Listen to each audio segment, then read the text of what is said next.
Councilmember De Leon, Councilmember Price, and Councilmember Soto Martinez. Here. 5 members in a quorum. All right, thank you, Mr. Clerk. So that brings us to public comment. Members of the public wishing to give comment can sign up at the kiosk in the back of the room. You will be given 1 minute for general public comment and up to 2 minutes for multiple items. I'm going to call a few names off the list of folks who have signed up. You can come and get in line. And when you get to the podium, if you would, please tell me your name and the items that you'd like to be heard on. Mr. Herman, CCP PD, Tiffany Henyard, Greenspan, Adrian Fernandez. Mr. Herman, what would you like to be heard on? Well, I'm going to speak on all motherfucking items in my non-agenda public comment for 3 All right, go fucking ahead. minutes. Well, you see, item 5, there's a problem with item 5 because it relates to item number 17, al fresco. As you know, that there's a very poor attendance with these niggas not wanting to sign up because they know Los Angeles is a fucking criminal enterprise. As we already know what white niggers like you do, like I do, don't do shit right. So motherfucking economic work, sidewalk vending cart program ain't fucking working. Motherfuckers out there pushing their shit into the sidewalks where I can't nicely, comfortably use a friendly pedestrian sidewalk, my fucking dog, dumb bitch. And you bitches know it.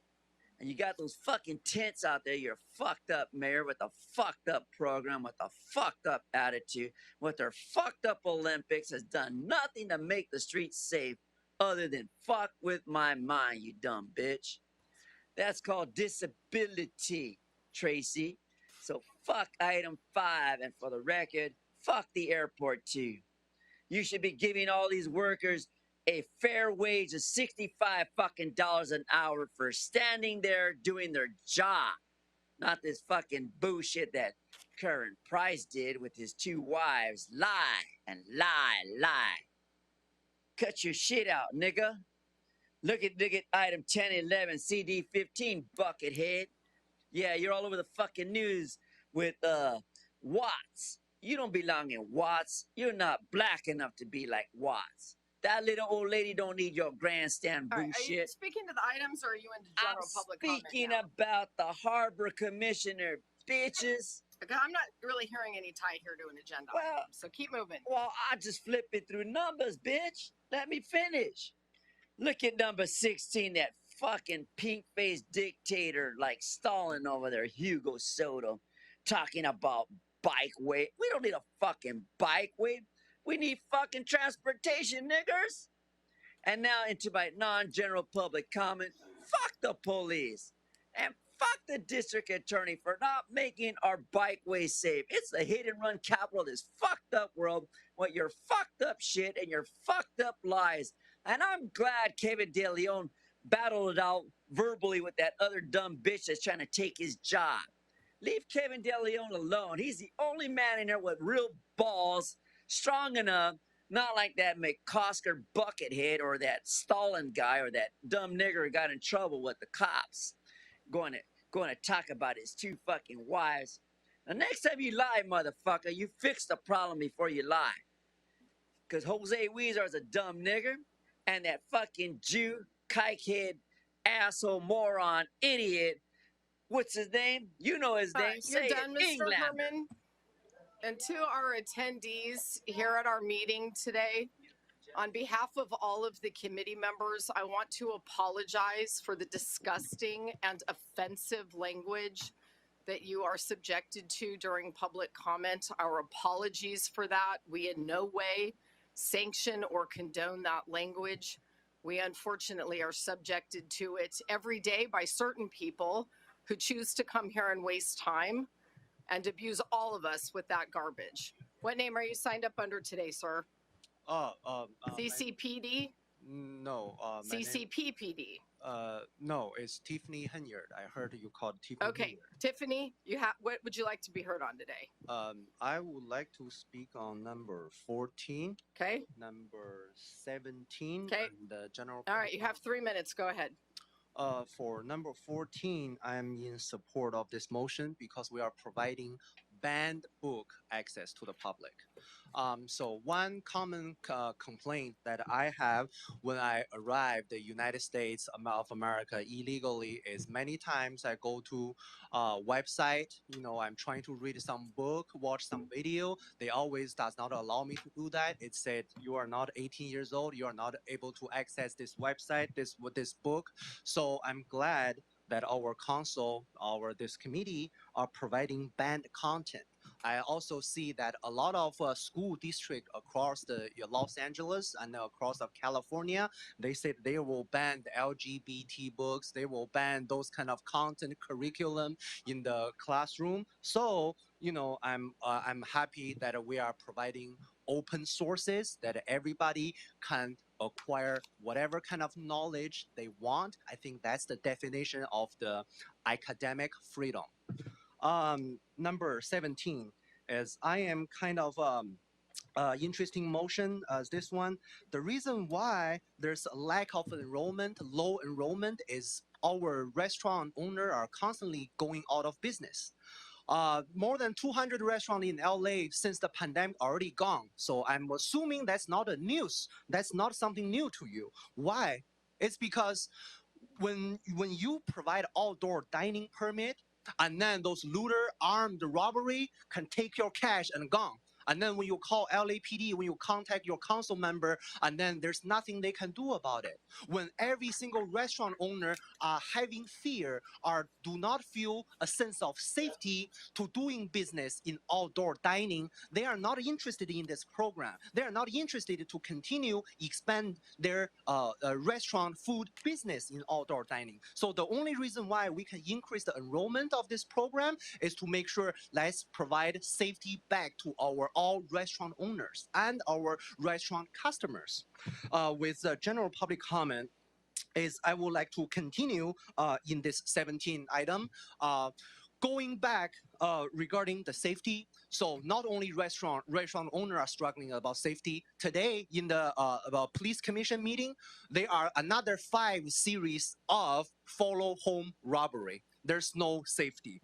When we have when we see on the news, when we have follow home robbery, looter, rioter, a gunshot, violence on metro system, how are we gonna have more tourists in our city? So if we are the committee about a tourist, then I definitely believe we need to address the safety issue, the crime issue, so we have more restaurant owner and more tourists in our city. Thank you, Tiffany. All right, if I've called your name, can you step up to the podium, please? All right, what name did you sign up under? Adrian Fernandez. Okay, I'll be speaking to general public comment. yeah, I couldn't hear you. You said general public comment and what? Item number 1. Okay, go ahead. Thank you. Hello, Los Angeles Trade and Travel Tourism Committee. My name is Adrian Fernandez. I'm a 19-year-old college student and a resident of San Pedro. Today, I'll be expressing my concerns over the representation of the Board of Harbor Commissioners. The replacement of Diane Middleton has led to deep frustration and sadness within the harbor area. Her commitment to representing workers stemmed from her 4 decades as an attorney representing many injured workers all the way to strongly opposing automation at the Port of Los Angeles. She fought to preserve jobs of countless men and women who go above and beyond day and night to keep the port operating. In her own words, she said, "What am I still fighting for at 80 years old? I would say jobs, peace, and equality." It's very simple. That's who Diane was. An activist, a fighter, and a visionary for prosperity for everyone. If it's not clear enough, the men and women of the ILWU were stripped of a voice, a representative who fought for the interests of hardworking people, and a remarkable leader in Diane Middleton. Mayor Karen Bass's decision to remove a labor rights advocate for a political appointment is absurd and a genuine mistake. Shortly after, a spokesperson, not the mayor herself, said in a statement to the Los Angeles Times, the mayor is committed to representation from local communities and a commission that will continue to work to support the port services to the entire region, state, and country. This contradicts the fact that during Mayor Bass's tenure, she has replaced 3 commissioners who's lived in the surrounding neighborhoods with commissioners who have no connection nor reside within CD15. The ongoing trend reinforced by the newest appointment to the Board of Harbor Commissioners has indicated and solidified the lack of understanding and commitment to the neighborhoods of Wilmington and San Pedro. I strongly urge you to appoint a qualified and experienced commissioner who lives and understands the daily lives of members of the ILWU and the residents in the surrounding communities. It is vital that the right leadership at the right moment can make a long-lasting impact. Thank you. Thank you. Greenspan. Greenspan. Going once, going twice. All right, I'm going to call some more names. Ed Royals, Elise Swanson, Garrick Gillum, Jerry Milliken. My apologies if I mispronounced that. Gina Martinez. Hi, what's your name and what would you like to be heard on today? Yes, item one, general public comment. All right, 2 minutes, go ahead. My name is Ed Royals. Can you hear me?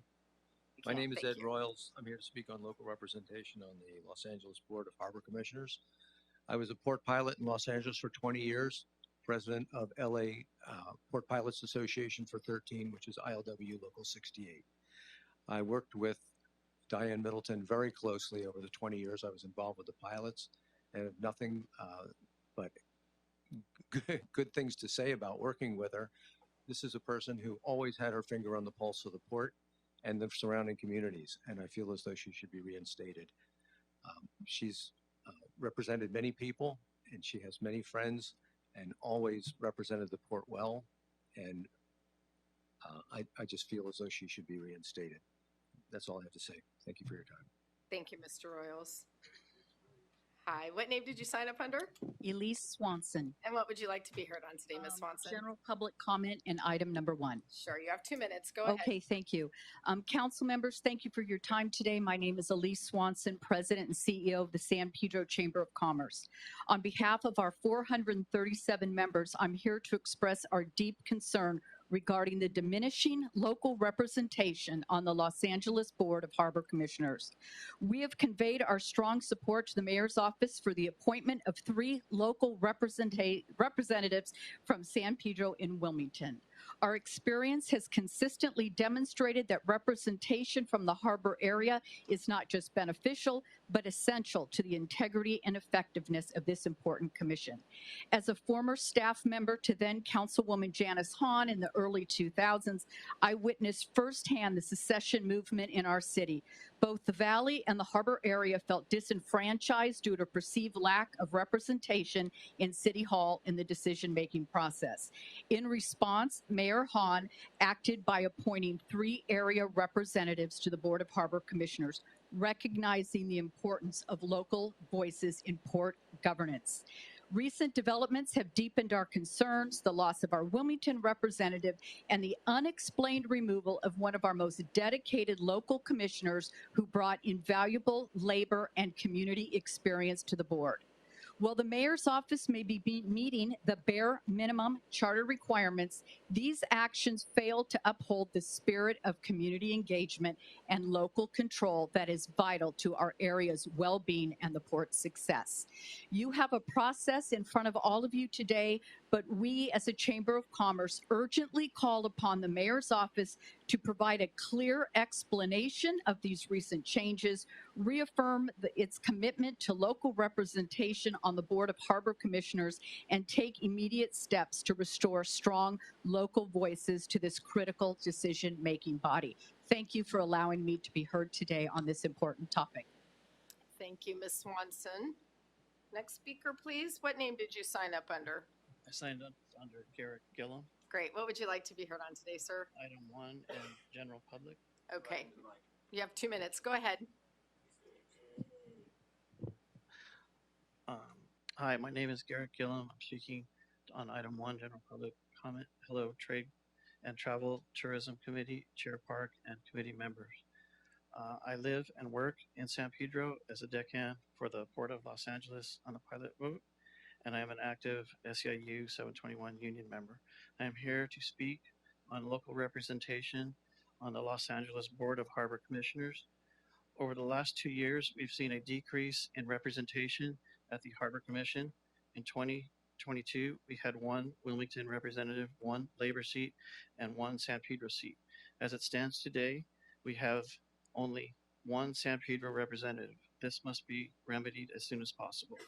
The Harbor Commission plays a crucial role in shaping policies and decisions that impact our ports, local communities, and workforce, as well as decisions that influence our country's imports. The port serves as an important economic engine for not just our city, but our country.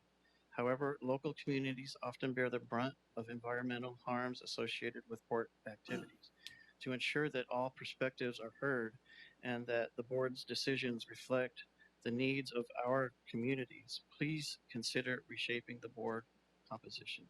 This composition will enhance the equity, fairness, and effectiveness of the Board of Harbor Commissioners and lead to well-rounded decision-making. I hope that you, the committee members, can make this into consideration upon your actions today and ask what you would do if this was your district. How would you feel about this matter? What would you demand from your commission and your mayor? Thank you for your time. Thank you, sir. Next speaker. Hi, Ms. Martinez. That's me. Yes. All right. What would you like to be heard on? I would like to be heard on general public comment and item number 1. Okay. And I'm here on behalf of the Wilmington Neighborhood Council. I'm also a resident of Wilmington. Our stakeholders include approximately 60,000 people, and each and every member of the ILWU, each and every truck driver that goes through our community, and by de facto represents you guys as well. The reason I say that is everything you wear, own, and have comes through my community. Yet we don't have a voice now. Ma'am, I'm going to interrupt you real quick. Are you offering your statements today on behalf of the Neighborhood Council? I am. All right. Can I have set her for 5 minutes? Thank you. We're about 30 seconds in, so I'll let you man the clock. Thank you. Go ahead. Thank you. And we represent all our community gets no representation. We had representation. When it was taken away back in May, we wrote a letter. We did it the right way. We asked that the charter be amended to include additional seats. We were slammed down. Then you're going to take Diane Middleton out, the one and only representative who asked the questions, who adopted Wilmington, and then you're going to take her out for what? For somebody who knows nothing? I'm sorry, my mouth gets dry. I get nervous. For somebody who's out of the area, the people who the person they're representing, that's not to take away from their accomplishments. I'm sure they're very accomplished, but they don't have to live with what the decisions they make, and they don't know the area. That's our backyard. That's our sandbox. We know it. And to not give us a voice is absolutely wrong. The mayor has erred with this. There needs to be a seat for labor. There needs to be a seat for Wilmington, and there needs to be a seat for San Pedro. Every single board. It has to be like that. The port flourished when it was set up like that. You've taken that away. And like Elise said, there was a succession movement. That succession movement was based because we had no representation. The port is one of the single largest employers and one of the single largest money makers for the city of Los Angeles. And we don't have a seat at the table. Every single one of you have touted your fight for equity, for equality, to have a seat at the table. We don't have a seat. We need a seat. And we don't have it. This decision is wrong. The mayor is wrong. And I'm not afraid to come up here and say that. We need representation, and there is a check and balances system, and you are it. Make it happen. I don't know the mechanism. I don't know the way. That is your expertise. But this is wrong. It is. There is no way 3 people from Boyle Heights and 1 from Santa Monica knows better than each and every person who lives in there how that's going to affect their community. We know what it's like. We know it. We have to live with that smog. We have to live if there's job loss. We have to live if there's a decimation of our economy. We have to live with if our businesses have to shut down because of something the port does, or if the port comes in and takes the property. Do you, as our representatives, know that the city of Long Beach runs through the middle of Wilmington? I bet the new commissioners don't, because they never set foot there. They're never in our community. This person, he's never participated in our community. And that's who you want to appoint? That's who you want to represent us? That is wrong. We need representation and we need it now. This is the time. Unless you can clearly say Wilmington, San Pedro, and Labor does not deserve a representative on that board, you will vote no and you will make this change. Thank you very much. Thank you, ma'am. Mr. Milliken, come on up, and I'm going to read a few more names so folks can come get in line. John Bakakis, Kelly Marie, Santiago Cedillo, Sean Kearns. Mr. Milliken, what would you like to be heard on today? On item 1. All right, you've got 1 minute. Go ahead. Okay. My name's Jerry Milliken, 48 years in the harbor, born and raised in San Pedro, and I'm here to tell you my displeasure with you replacing Diane Middleton. And, you know, there's an old saying that if you don't have a seat at the table, well, then you're on the menu. And we don't want to be on the menu. We want to be at the table. And for Diane Middleton to be removed makes no sense. I wish the mayor was here today, or she would tell someone why she made this decision, because it makes no sense. Diane has been an advocate for the ports and for the harbor area for a long time. And it's just shocking. And be careful, because when you do something like this, it just makes no sense. And that's all I got to say. Thank you. Thank you, sir. All right, next speaker, come on up. Hi, which name did you sign up under? John Begakis. Okay, great. Thank you. And what would you like to be heard on Item today? 1, please. All right, you've got Good 1 minute. afternoon. I'm here to speak. I'm speaking as a San Pedro born and raised resident and business owner. I love Los Angeles. I think it's the best city in this country and one of the best in the world. But there's so many little things that we don't do correct. For example, following the words of our own city charter, because it clearly states that the Board of Harbor Commissioners should be made up of residents of the, quote, area surrounding the harbor district, end quote. I'm a big fan of Boyle Heights. Mariachi Plaza is one of my favorite places to go.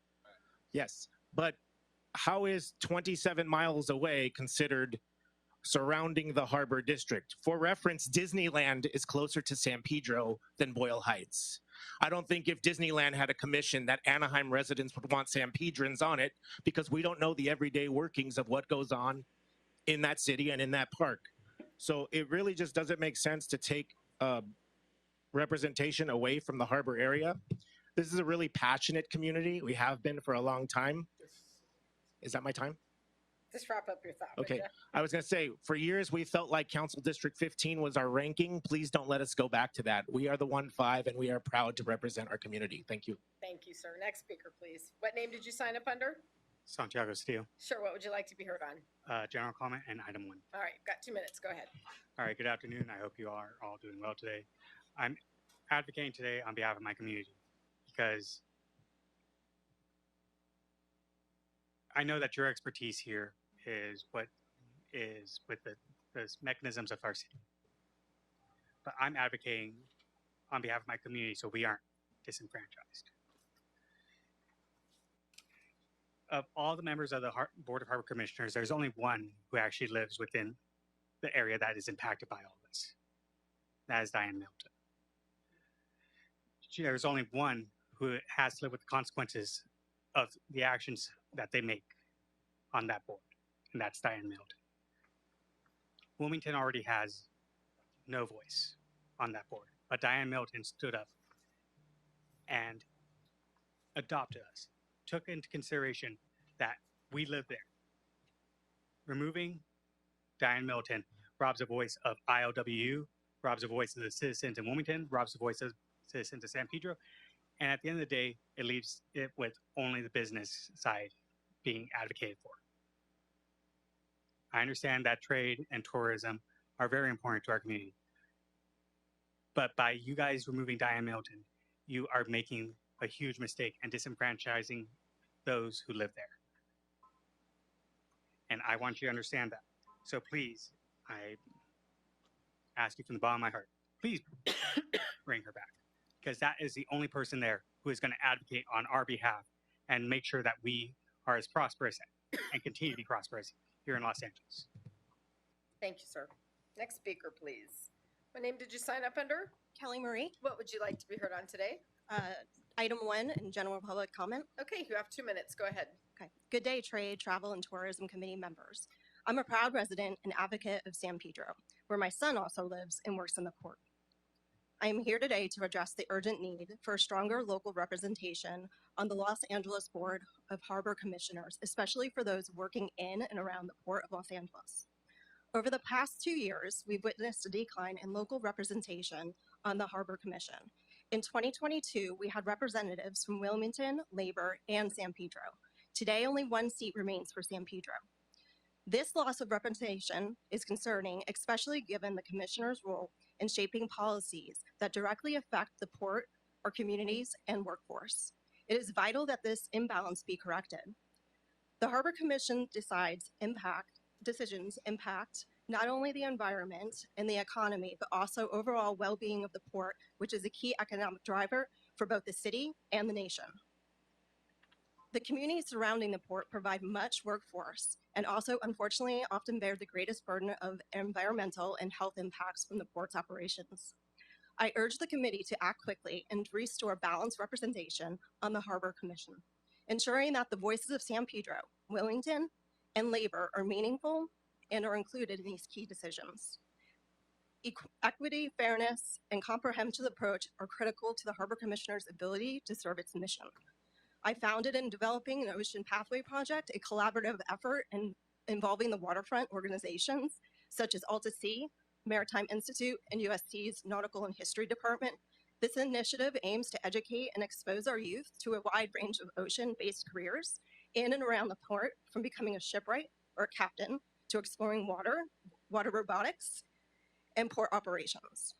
The project emphasizes conservation and sustainability, instilling in our youth a sense of responsibility for our future ocean stewards. Without proper labor representation, how will we ensure our good children will have good jobs? Thank you, ma'am.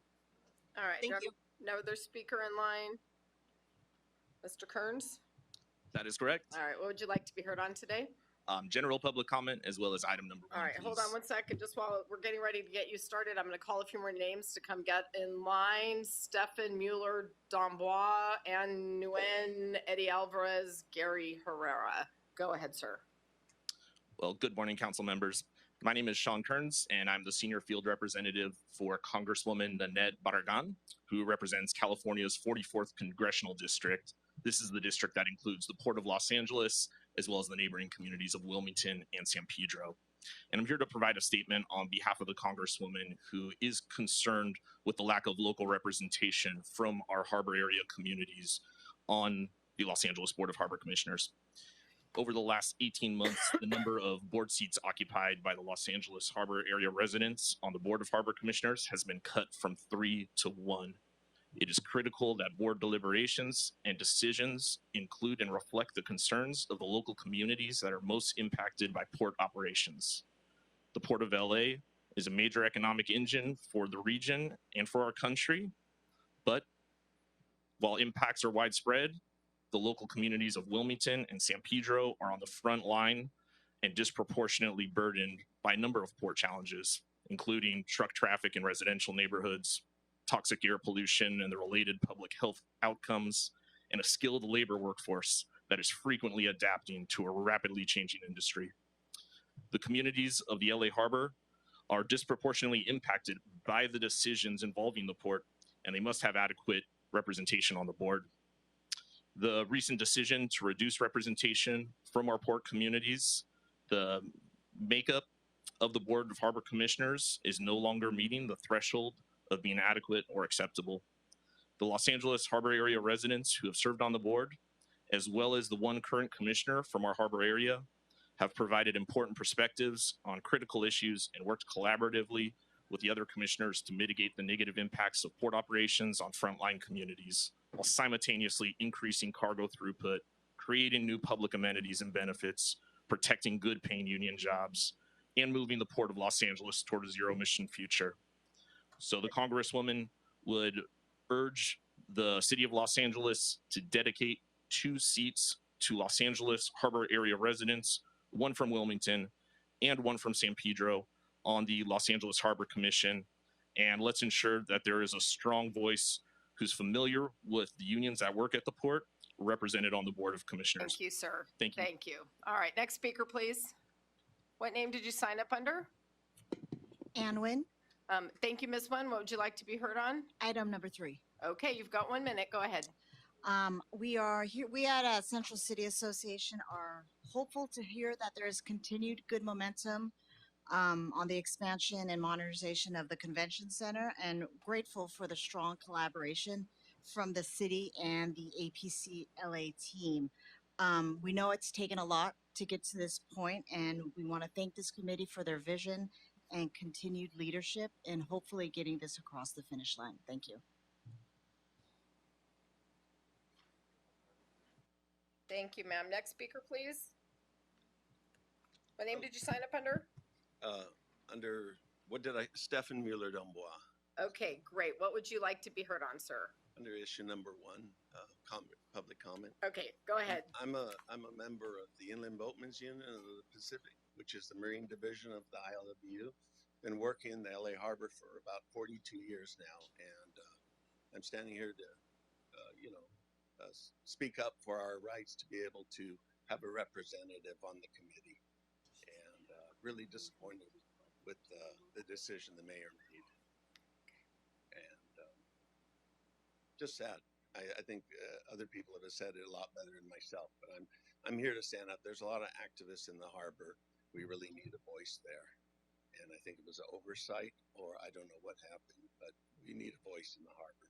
We're a powerful group of a lot of workers. So thank you very much. Thank you, sir. Next speaker, come on up. What name did you sign up under? Gary Herrera All right, Mr. Herrera, what would you like to be heard on? for public comment, item 1. Okay, you've got 2 minutes. Go ahead. First of all, thank you for having us today. I want to first say, Mr. Perez, you're taking this and it's not about you. It's truly about our community. So I really want to address that. First and foremost, what's happening today is almost undoing 3 decades of having a representative on the Harbor Commission Board. When we talk about our international president that's passed away, Dave Arian, to Joe Radisich, to Diane Middleton, our voice has been stripped. And it's been stripped for only one reason, because Diane Middleton stood up for not only the community and the businesses, but for labor. During a time when we're facing automation, we're looking at job loss, she understood the balance between making sure that there was jobs and that we did clean up our ports with clean air, economic justice and environmental justice. She understood that, and she challenged, she asked the questions, and she was removed. I was told to my face by the staff of the mayor's office that she was not going to be replaced. If she was to be replaced, that they would have a sit down with the ILW to either find somebody that could best seated in that position, or find somebody that understood the ports. I was called last minute, and I was told that they don't need permission from anybody in the harbor. We have one person right now that we've had 3 in the past. They're looking to eliminate the voices of our community. We have blue signs all over San Pedro in our businesses and our communities that say, we support the ILWU and they support us. Look how strong that message is. You can't go into another city where they have those signs, but we do. In Wilmington, those signs are true. They're blue signs.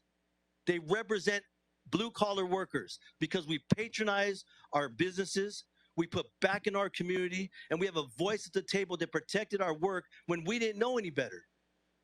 And they stripped that from us without even discussing with our community. So I hope that in today you guys go back and you think about that decision and how it affects our towns. Thank you, sir. Mr. Alvarez? Hi. What would you like to? Eddie Alvarez, LAOC Building Trades. I'm here to talk about item number 3. Sorry, that's 13. Sorry about that. And a resident of CD 14. The reason I'm up here today, I'm here to echo my sister Ann Nguyen came up here to expedite the convention center. We're ready to build it. We actually did. We have plenty of folks to build it union-wide. And not only that, we have a lot of apprentices ready to go to work on this project, which take them for half their apprenticeship. Right. So we hope that we have some good progress today. and we just support finishing this, getting this project going so we can finish it. And we are just want to let you know we are starting to look into finish this as quick as we can. Thank you very much. Thank you very much, sir. I'm going to call a few more names. Gerald Beeman, Goat Puppet, Goat Developer, Jovan Houston, Laura Esquivel, Norelis Vargas. Whoever gets to the podium first, tell me your name, please. Hi, my name is Gerald Beeman, All right, what would you like to be heard on, sir? 19. All right, you've got 1 minute. Go ahead. So I'm a fast food worker here in LA, and not only am I a fast food worker, I'm a manager at, I believe, in Mr. Martinez's district at Papa John's. So thank you for introducing this. As a fast food worker, I constantly have to deal with erratic schedules, and I never know when I'm going to have to go in. I never know how long I'm going to be there. This happens week to week. And I'm 42 years old. I'm a parent. I have doctor's appointments. I have school meetings. I have all these kinds of things that I have to do. And I've had to constantly reschedule countless doctor's appointments that I've missed out on school events. I missed out on moments with my kids. And my bosses don't care because they don't have to deal with it. It's not something that affects them on a daily basis. Our bosses also don't care whether we know about our basic rights and oftentimes take advantage of that, allowing workplace abuses. And it's time for a change. And so please put the fast food work motion on the agenda so that we can protect ourselves and our families. Thank you very much, sir. Next speaker, come on up. Tell me what name you signed up under, please.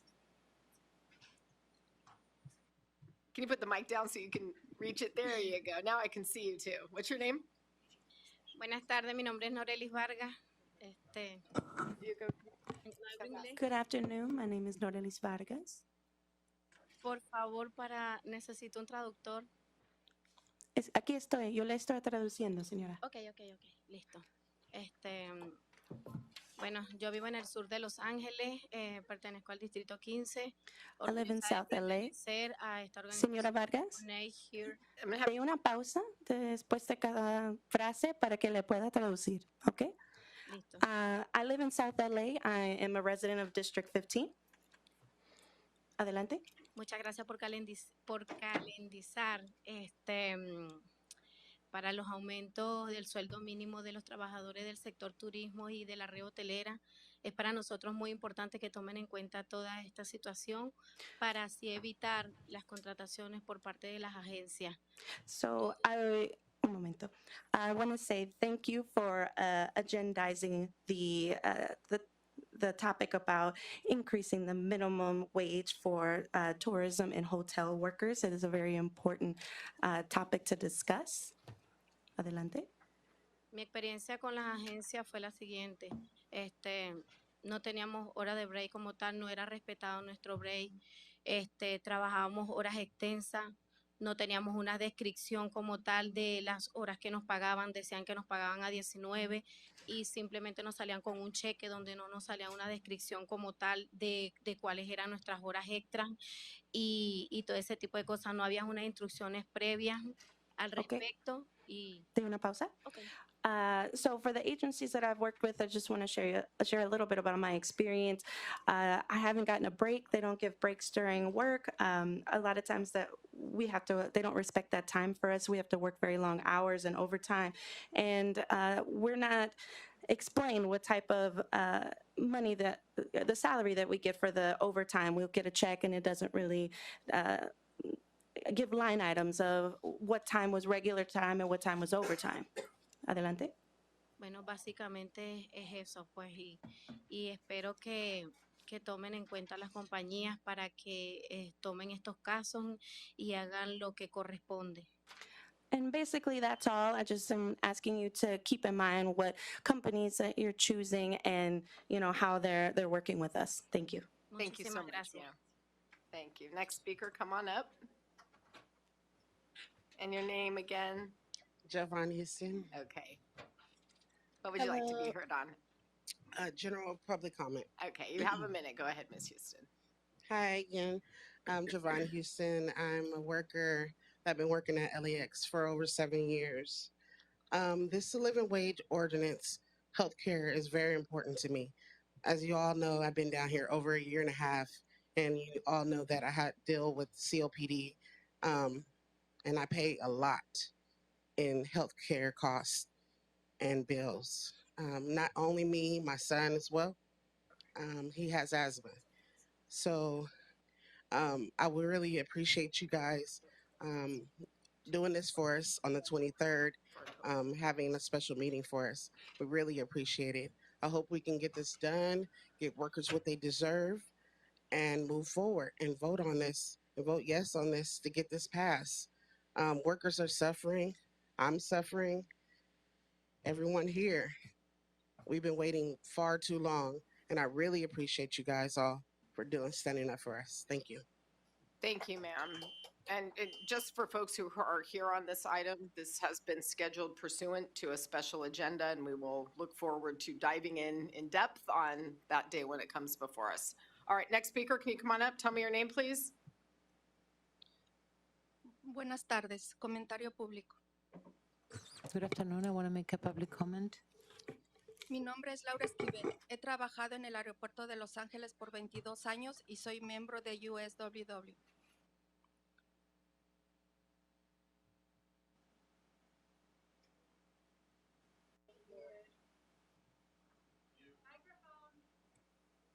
Okay, my name is Laura Esquivel, and I've been a member of USWW, and I've been working in the airport for 22 years. Yo estoy aquí luchando por un sueldo digno y seguro médico accesible para los trabajadores de aeropuerto y hoteles. I am here to struggle for dignified salary for the workers of the airport and the hotels. Ya que el costo de vivir alrededor de Los Ángeles es cada día más alto. Because the cost of living around Los Angeles is every day more high. Simplemente no alcanza con un empleo en LAX. Mi familia y yo ahorita vivimos de cheque a cheque y la realidad es que estamos a una emergencia de perder nuestra vivienda.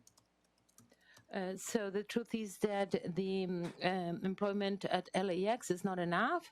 We live like check by check, and we are now in an emergency. We're about to lose our house. El reporte publicado confirma lo que nosotros los trabajadores llevamos más de 500 días diciendo. Los trabajadores del aeropuerto necesitamos un aumento y cuidado de salud accesible. So the public report is confirming what we've been saying more than 500 days. We say that we need like dignified salary and also medical insurance. Además, este aumento ayudaría no solo a los trabajadores, sino también a la economía de la ciudad, del condado y de la región. So this increase in salary would not only help the workers, but also the whole economy in the city, in the county, and in the whole state. Yo trabajo de noche y no es fácil para mí estar aquí, pero lo hago porque de esto depende la seguridad y bienestar de mi familia. I worked in the night, so it's not easy for me to be here, but I'm doing it because it depends on this, depends the security and the well-being of my family. Por esto insto a ustedes, nuestros representantes electos, a no demorar más y que de una vez por todas firmen esta póliza. Gracias. Thank you, ma'am. So that's why I'm instigating all you, which are our representatives, to do not delay these and to take a vote on these to support us. Thank you very much, ma'am. Muchas gracias, señora. Goat puppet, goat developer, whatever you are today, are you here? Going once, going twice. You're off my list. Sal D. Costanzo, Sebastian Atencio, Tommy Fave, my apologies if I didn't pronounce that. Jessica Maldan. All right, sir, which name did you sign up under? Good afternoon. My name is Sal DiCostanzo. What would you like to be heard on? Item number 1 in public comment. All right, you've got 2 minutes. Go ahead. What can I say that hasn't already been said on this comment? I'm a lifelong San Pedro resident and a member of the ILWU. Everyone in town, whether it's Wilmington or San Pedro, knows somebody who worked in fishing, canning, shipbuilding, ship repair, Navy Yard, or trade, and a few other related industries in the port. These are all jobs that are springboards to the middle class. Most of us are either immigrants or children of immigrants, second generation at the most for many of us. The ILWU currently has 18,000 some odd members and probably 60 to 80,000 household members. All of us live, or 53% live within 5 miles, and 74% live within 10. We are invested in the port, is our single largest asset. While the port has national significance and significance to the state of California and to the region, it is of particular unique importance to the communities of San Pedro, Wilmington, Harbor City, and Long Beach. Labor is the tick in the clock of these ports, and our voice is now gone on the Harbor Commission. We are battling the ISR, automation, Pacific Harbor Line contracts and RFPs, the Vincent Thomas Bridge, and all of that funnels through the port. All of it funnels through the port. We need close contact with downtown. We need an open line of communication. We need to collaborate in order to solve these issues. And that collaboration suddenly and abruptly was ceased. We hope that this body will consider these items as we move forward, and we hope that you can correct the issues at hand. Thank you. Thank you, sir. Next speaker, please.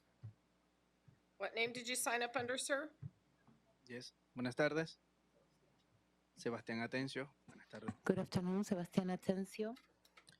Me dirijo a usted en la oportunidad de poderle dar las gracias, I am addressing you with the opportunity to say thank you, de permitirnos to allow us expresarnos y contar nuestra historia. to express ourselves and to tell our story. Soy miembro honorario de Local 11.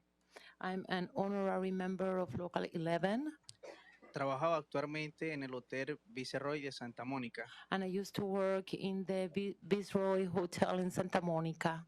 y quisiera compartirle mi historia de lo que me pasó acá hace un poco tiempo.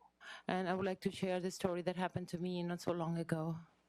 Trabajé para una agencia I used to work for an agency en donde pude sufrir cualquier tipo where I suffer all kind of de violaciones al trabajo.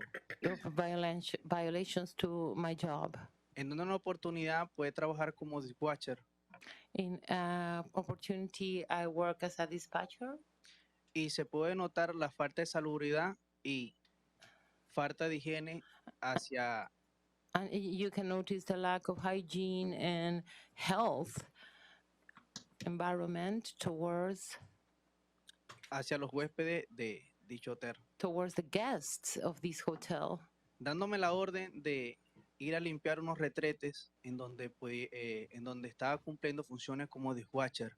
They asked me to go clean the restrooms where I was working as a dishwasher.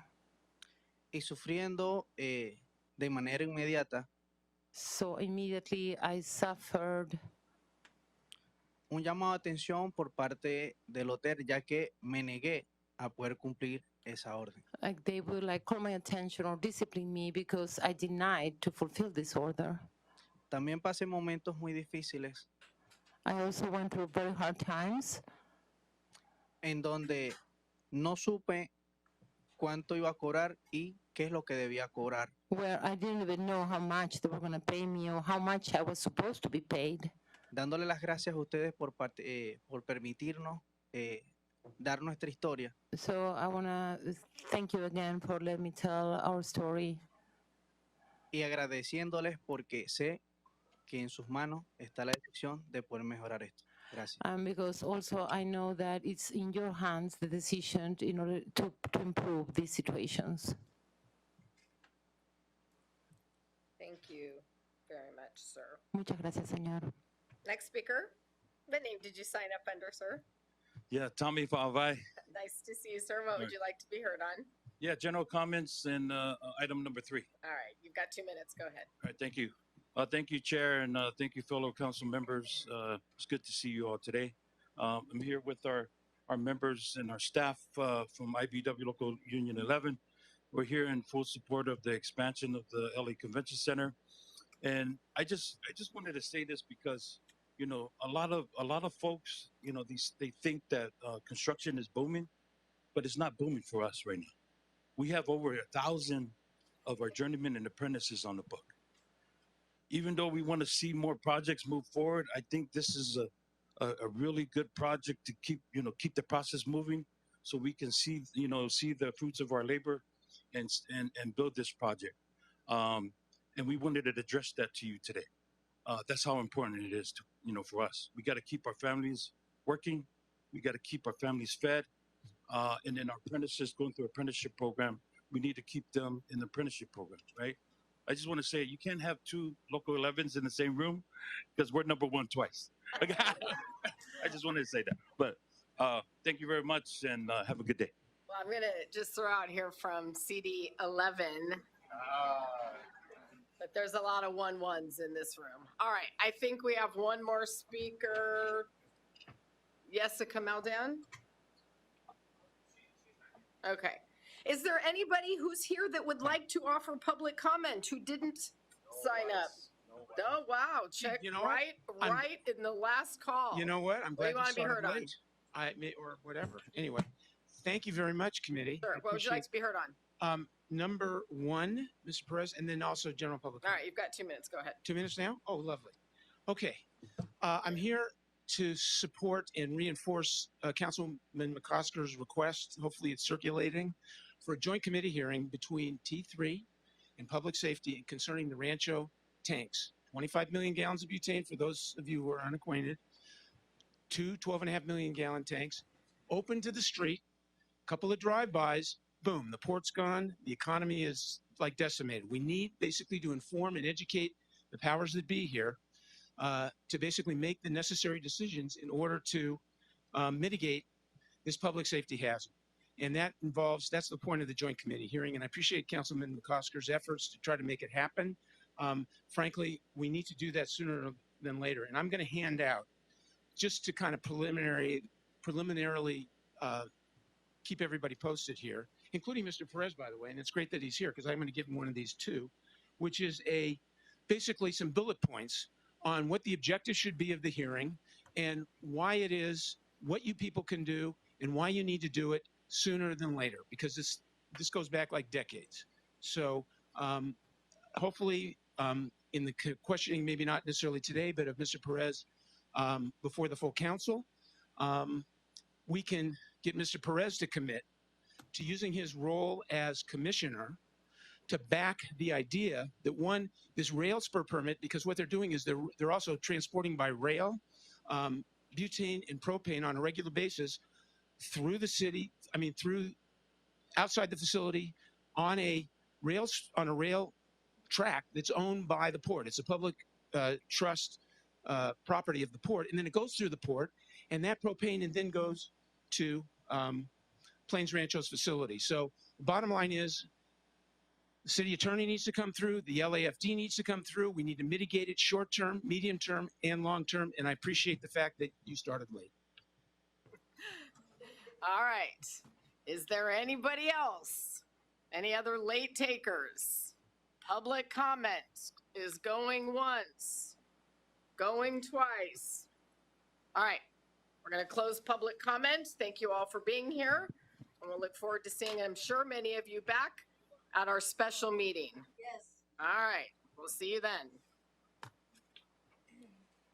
So, unless there is any objection from my colleagues at this time, I would like to move items 4 through 18 on consent. Colleagues, any objections? Hearing none. Mr. Clerk, would you please call the roll? Thank you, Madam Chair. Councilmember Park. Yes. Councilmember McOsker. Yes. Councilmember De Leon. Aye. Councilmember Price. And Councilmember Soto Martinez. Yes. These items 4 through 18 are moved on consent. Okay, thank you, Mr. Clerk. I think that brings us to item 1. If you would please be so kind and read the item for us. Thank you. Item number 1 is a communication from the mayor relative to the appointment of John A. Perez to the Board of Harbor Commissioners.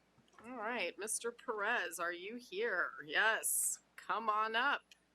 The subject of so much commentary today. We appreciate you making the time to be here. It's nice to see you in person. I really appreciate you being here and the willingness to serve. I'm sure many of my colleagues are going to have questions for you.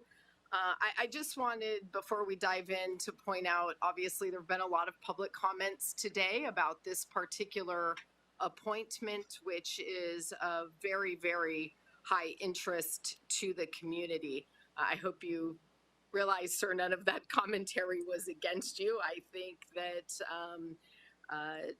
Ms. Middleton leaves very large shoes. And I think that the task of filling those is going to be a challenge for anyone.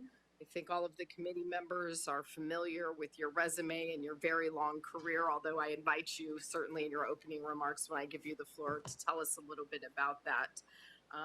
I also just wanted to mention that I think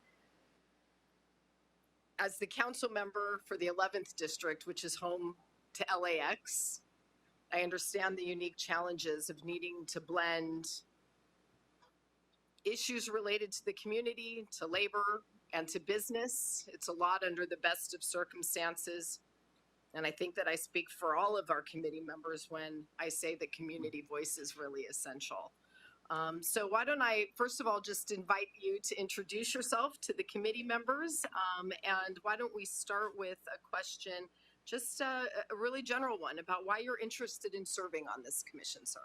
Sure. Do you mind if I do a little more expansive public beginning? Whatever you'd like us to know. Thanks. Thank you. Thank you, Madam Chair, members of the council. It's an honor to be here before you seeking confirmation to serve on the Board of Harbor Commissioners.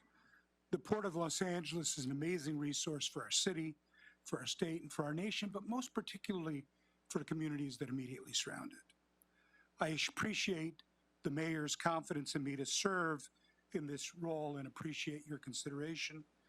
And quite frankly, I appreciate the public comment that we've had today because it reinforces how important the port is, not only as a citywide asset and a national asset, but really the important role that this port plays in the communities that surround it. Before we discuss some of the issues involving the port itself, I want to quickly share some of my background that I believe helps set the stage for how I hope to be an effective member of the Commission for the Port and for the surrounding communities. For 15 years, I was a leader in the labor movement, and let's be clear, I represented people. I represented workers. I did not represent robots. And I think that's an important conversation to have when we look at the challenges of proposals for automation at the port. For a decade, I served on the boards of the League of Conservation Voters, both at the state level and at the local level, dealing with issues of clean air, safe water, the environment as it impacts health, were amongst the key priorities there. But the other priority was the interface between the labor community and the environmental community. I served on the Los Angeles City Redevelopment Commission for several years. And as Councilmember Muskoska knows, many of the projects that we worked on were in San Pedro and the surrounding communities. In the legislature, I authored AB 1532, along with Senator De Leon's SB 535, which ensure that the carbon cap and trade program invest in underserved communities, facilitated industry's ability to reduce emissions successfully, and funded job-creating infrastructure projects. And quite frankly, also created Cal Enviro Screen, which is an important tool to look at environmental health impacts on our communities. I authored the legislation establishing the Governor's Office of Business and Economic Development, GoBiz, which is a key partner with the port. And then I went and expanded the office and made sure that it focused on expanding the role of international trade. Throughout my career, and certainly as someone in elected office, I've consistently sought to give voice to those who've not been heard. I may have had the title speaker, but I cherished the role as amplifier, amplifying voices that often weren't heard. So I come before you today with multiple perspectives and a long experience on jobs, environment, economic development, and trade, and ensuring effective representation, all of which I believe are excellent preparation to serve on the Harbor Commissioner, all of which are issues that really resonate with the challenges that the commission deals with. As I noted, the port is a city, regional, and national asset, and it should be considered as such.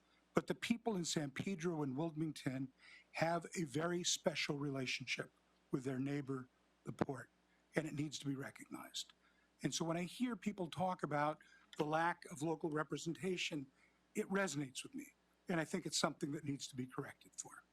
I grew up in a part of this city that had been gerrymandered so badly that we didn't have representation for 24 years.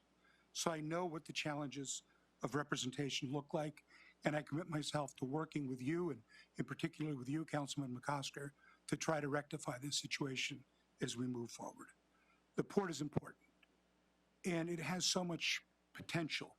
What better place to show that we can at the same time grow the economy, clean the environment, and uplift workers through whose hands flow everything that the world has to offer. This is a challenging and exciting opportunity, and I look forward to engaging in whatever discussion you'd like. Thank you, Madam Chair. Mr. Perez, thank you for those opening remarks that were very thoughtful and thorough. And I have no doubt with your background and career, you can see and understand and appreciate these issues. As the member from the 11th, where we're home to LAX, I know how fiercely protective we are of community-based seats. So I'd like to give Councilmember McCosker the floor and an opportunity to ask you some questions. Great, and thank you. Floor is yours. Thank you very much, Madam Chair. Thank you, Mr. Speaker, for being here. I want to thank the folks who came out to speak from various perspectives. And I want to highlight for my colleagues and for the entire room a little historic perspective here. In the early 1900s, Wilmington and San Pedro were thriving little towns. They existed as independent cities under the then California state law. And it was in the later 1900s that the city of Los Angeles made a proposal to annex San Pedro and Wilmington and the Gateway, frankly, for the purposes of developing the port and turning Los Angeles into the city that it is today. And it is true to say that was the beginning of the 100-Year War. And folks in our community talk about the 100-Year War because it's the relationship between the harbor communities and downtown Los Angeles for over 100 years was bad. And it was a one-way relationship of just taking. And I'm not speaking directly to you, I'm just giving context to this. And it was just a couple decades ago that the 100-Year War began to break. And it began to break and settle because of significant commitments by political leaders in Los Angeles and in the harbor area to work together on environmental protection, to make sure that we were protecting jobs in the local economy while we were improving the environment, and then also a gradual move towards reinvesting back in communities that had been overlooked. And a big part of that, implementation were folks that were willing to do so in downtown Los Angeles, and that willingness was illustrated by direct appointments on the commission. And I'm proud to say that when I worked for Jim Hahn, there were 3 members that were essentially local residents on the commission, as well as that was the beginnings of the days of having somebody from port labor. It was typically ILWU, but not always. And that continued for 20 years until today, until this moment in time. And we don't just believe, but we've lived the experience of local commissioners, folks that breathe the same air that we breathe, and folks that drive the same streets that we drive, and folks that grew up with women and men who work in the port are by their very nature the best informed to be able to advance local protections, even while they're moving the port forward. Which is not to say we haven't had great commissioners from outside of the port communities, but that balance of folks who are representing, business is always represented, right? Always. They'll never go without representation. Labor has been represented. Organizational structure has been represented with really strong folks from outside the community, but the local community members the last 20 years have been important voices. And should you be appointed, you have the unfortunate challenge that I'm sure you would be up to of following Diane Middleton. Outside of Dave Arian, probably one of the greatest commissioners we've had in the history of the city, certainly in my 40 years of being around this. And my first job for the city was working in the port as a student professional worker, and I used to drive around and deliver agendas to the commissioners back in the late 70s, early 80s. So I say all that, and before I want to give it context, and that's why it's vitally important for me to ask you about the issues that we in the community face together with the city of Los Angeles. And let's just go to the big one, automation. Actually, I'll back up from automation and talk about the Clean Air Action Plan. And it's an easy one, it's a softball, it's hard to implement, but just tell me about your understanding of the Clean Air Action Plan and the methods and processes we'll use to implement sustainable solutions from everything from our terminals to our shipping lines. Well, let's go back. I mean, it is where we're at today is the result of 17 years of work, a partnership between the Port of Los Angeles and the Port of Long Beach to commit to create the greenest ports in the country. And quite frankly, by that standard, have been incredibly successful. There's still significant challenges, particularly around NOx emissions, that have been amongst the most difficult to minimize over the last 17 years. So if you compare us to every other port in the country, LA is the bright, shining star. If you compare us to where we'd like to be, ideally, there's still some room to make up. The question becomes what tools we use to make up the gap. What tools we use that are mindful of not only environmental impacts, but impacts on jobs and impacts on communities. So I look back at things like the Clean Truck Program. And while it's been successful in many ways, 2/3 of the operators who used to work at the ports before the Clean Air Action Plan are no longer there. So if we moved a dirty truck from one part of our general community to another part, we haven't solved that environmental challenge. We've just measured something in a very specific place, but not looked at the overall impact. But the other issue is who's lost their job? Who's lost their small business? What is the profile of the folks who worked at the port before we move forward on these initiatives? What's the profile now?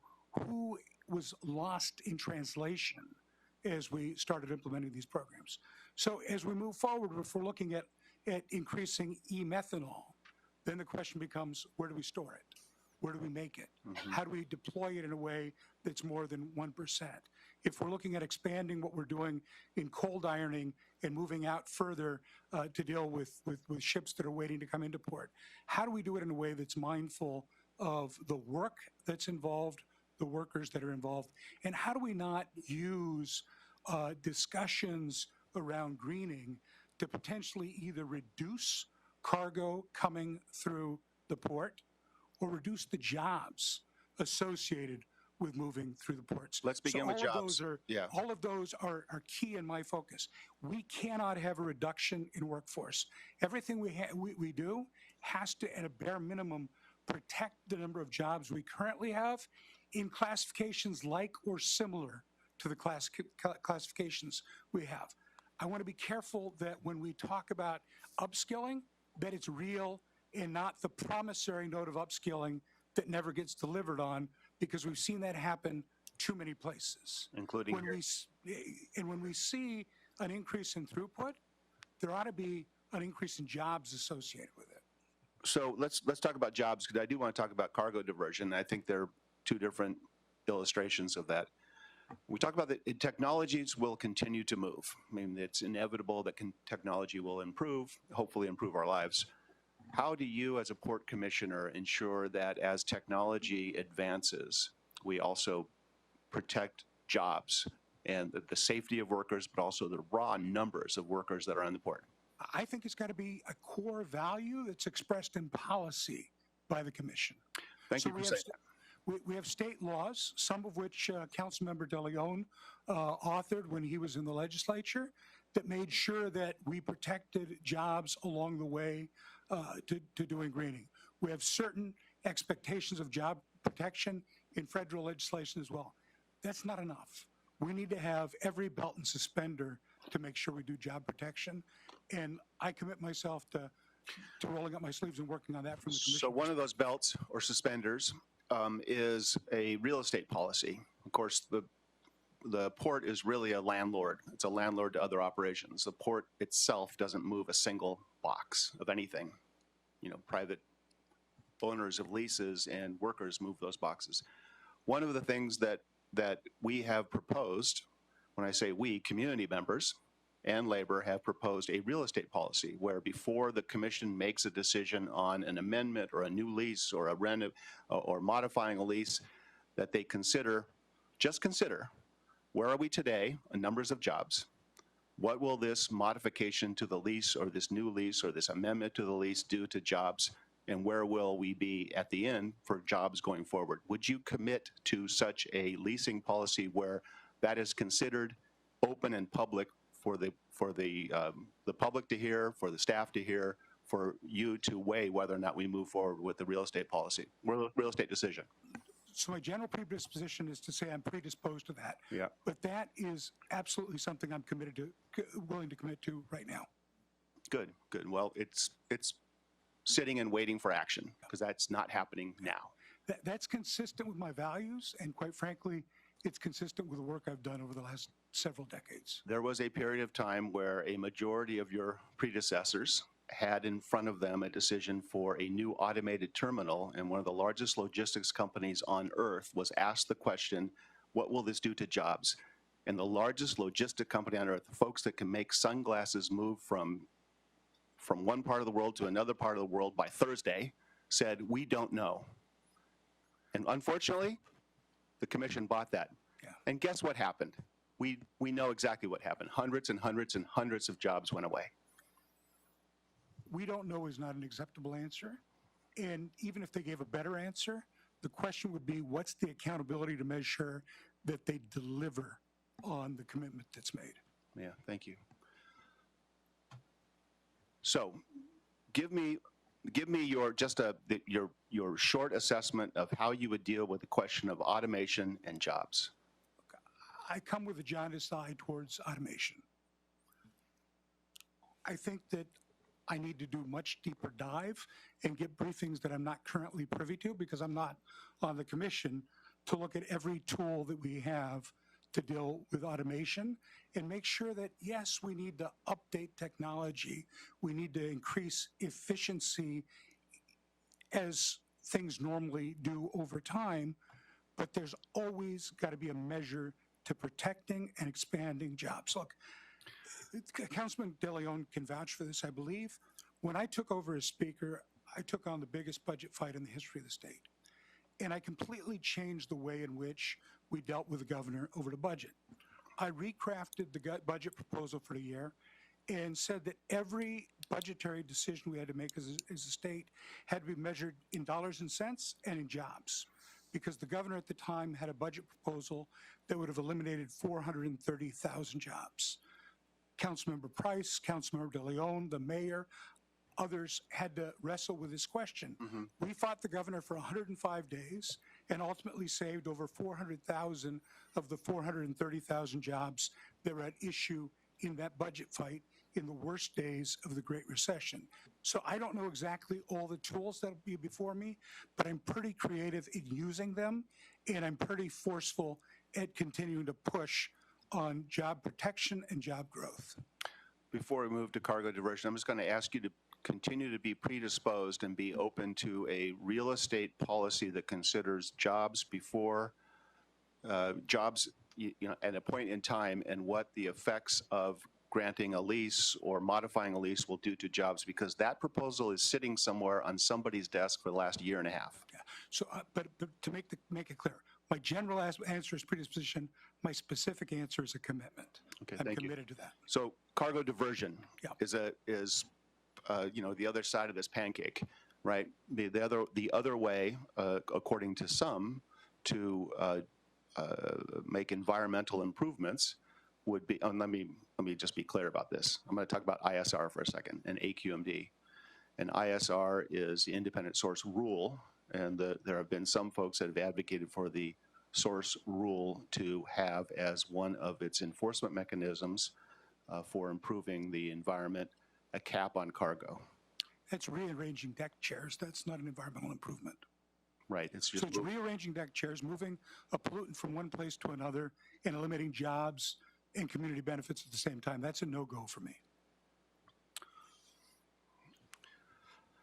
This will be a big issue for the commission, for the commission to work with labor and to work with the business community and work with AQMD and work with the mayor's office and come up with a way to respond to the AQMD's need to reduce emissions in our area. So if I may, I think part of the problem is the rules that the AQMD uses to meet its goals of its own Clean Air Action Plan are inconsistent with what has happened already at the two ports, and quite frankly, doesn't fully give credit to the ports for the progress that's already been made. Again, forgive me for going back in time, but during the last major drought, there were questions about how we reduce water usage, and the initial approaches were to punish LA for improvements LA had already made in water conservation. So you can't punish the ports of LA and Long Beach for the progress they've already made. Now, we do need to figure out creative ways to continue to make progress, but they can't be by diverting cargo to other dirtier ports, moving jobs to other places in the state. What it can be is us figuring out how to leverage the role that we have to increase the environmental standards for the ports in the southeast and in the east that would be the beneficiary of that, and bring them up to our standard so that we're competing on a more level playing field instead of allowing them to already take advantage of the fact that we hold ourselves to better standards. Thank you. Let me shift over to investment and participation in local economy, local infrastructure. This gets a little bit in the granular detail, but there's something called the PAIP. Basically, it's infrastructure investments that the port can make in local community access to the water. Currently at 10% of the operating revenue. Currently at 10% of operating budget. An operating budget is a very malleable thing. Right. And it would be very important for commissioners who are interested in reinvesting back into the community to dig into the budget, to understand how the budget works, and to make sure that, in fact, we're getting full value of, or making sure that the community is getting full value and maximizing the operating budget, if you will, and making sure that money gets pumped back into the local improvements like the Wilmington waterfront, for example. Give me your sense and your comfort with that program, which, by the way, has been amended to be a minimum of 10%. And it's also been amended to make sure that CD15 has a more explicit role in the community engagement to look at the options for how that money is invested. I'm very, very committed to these concepts. I think you always have the controlling question of making sure that we're consistent with state law and specifically with Tidelands Trust. So we got to make sure that we're very thoughtful about making sure that we look at public access and other controlling questions in Tidelands Trust as we do it. But of course we need to invest. Look, these are the most directly impacted communities by this huge economic engine. They ought to be the most directly benefited as well. One of the other concerns, and actually the commissioner that you're replacing had this concern, I think it was shared by a couple of other commissioners. When we go in and when the port makes these infrastructure improvements and does things like the Wilmington waterfront or the San Pedro waterfront promenade, it needs to also make sure that it has hired up in the right departments to be able to maintain those facilities. Can you give me your sense of your comfort of making sure those are maintained? It makes no sense to build it and not maintain it. Absolutely. You have my commitment. Thank you for that. Now, the PAIP is just a policy, and it doesn't mean that that's where the reinvestment back in community stops.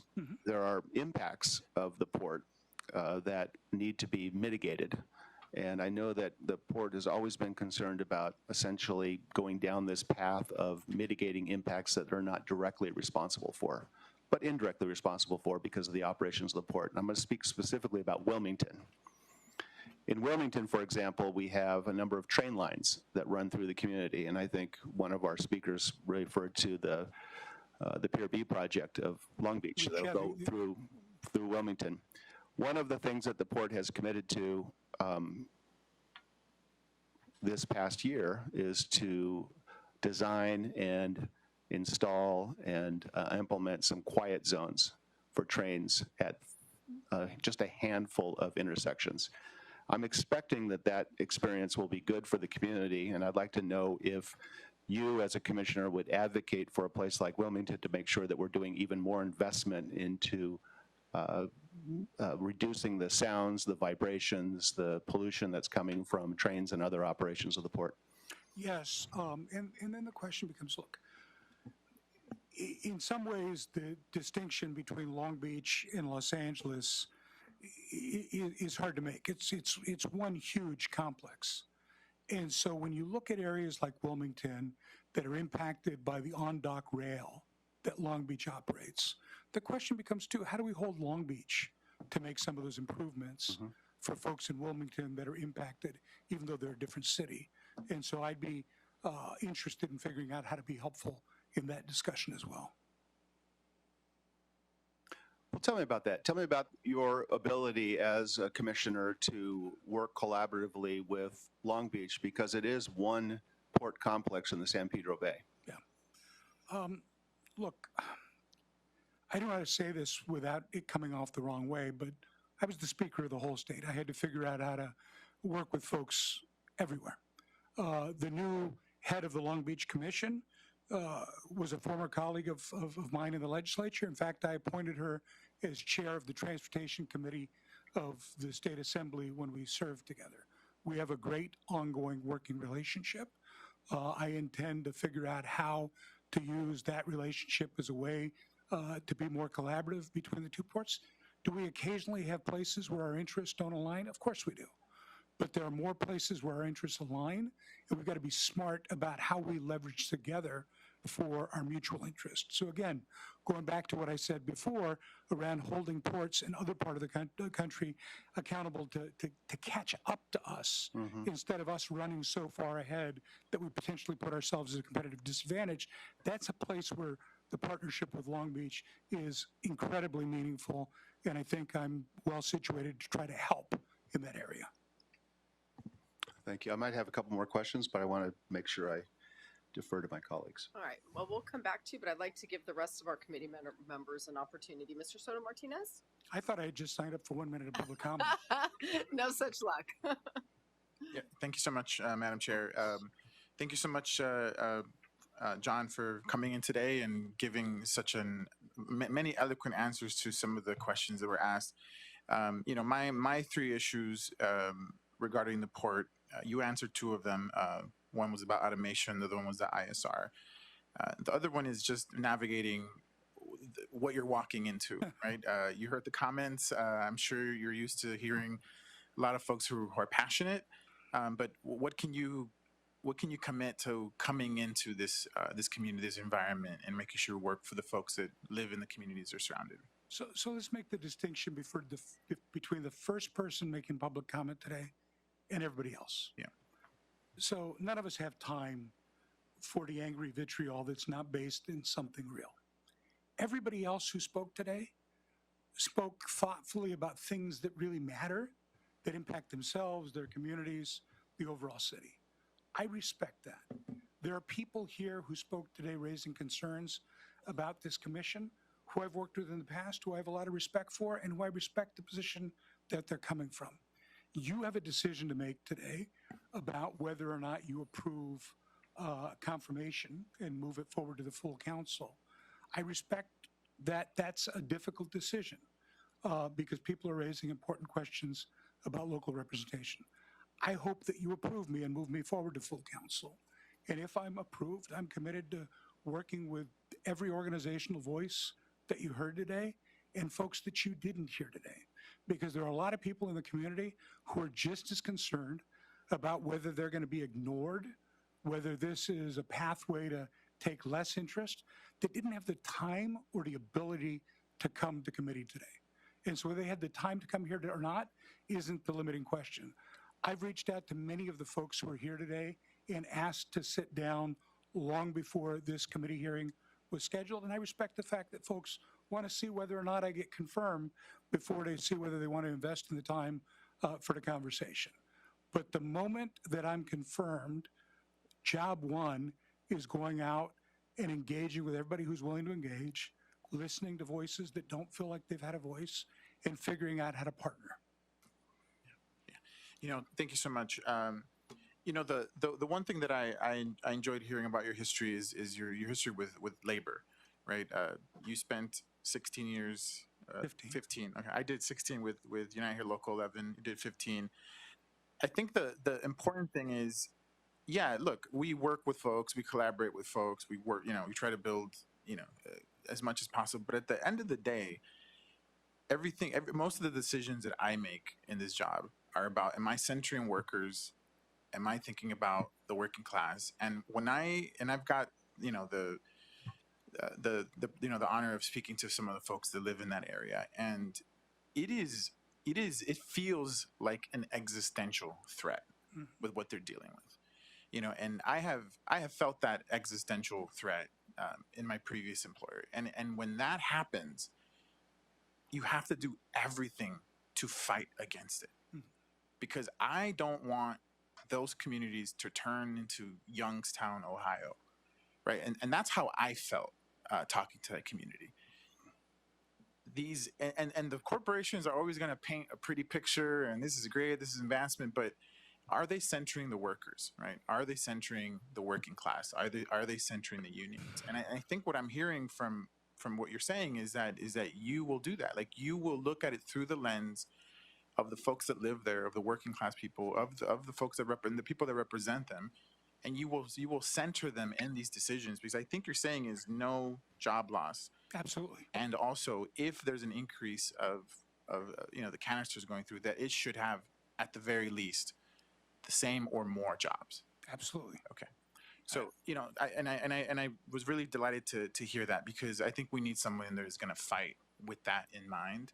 And, you know, Councilmember McCosker and I, you know, I check in with him every once in a while because I'm like, how's it going over there? How's it going over there? Because I do sense that existential threat. And I know that and I think in that situation, we all have to use, you know, our power to make sure that that doesn't happen and we protect those communities. All right, thank you. Thank you, Councilmember Soto Martinez. Mr. Price, go ahead. Madam Chair, thank you, Ms. Perez, for being here, Mr. Speaker, my speaker. And I certainly appreciated the comments made from the community, that came from the community, who spoke up strong and hard. And I appreciate the comments from Councilman McCosker and the history lesson also about the situation. And I also respect the mayor's right to choose someone that she feels has some background qualifications to serve. She obviously feels that way about you. You got a background of training and experience solving problems.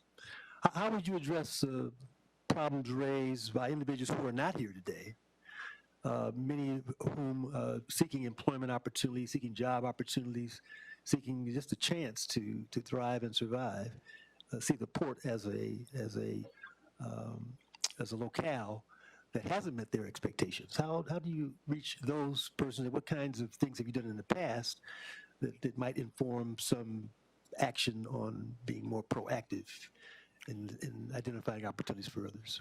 So look, we've got to be really thoughtful of how we leverage all the resources to expand opportunity.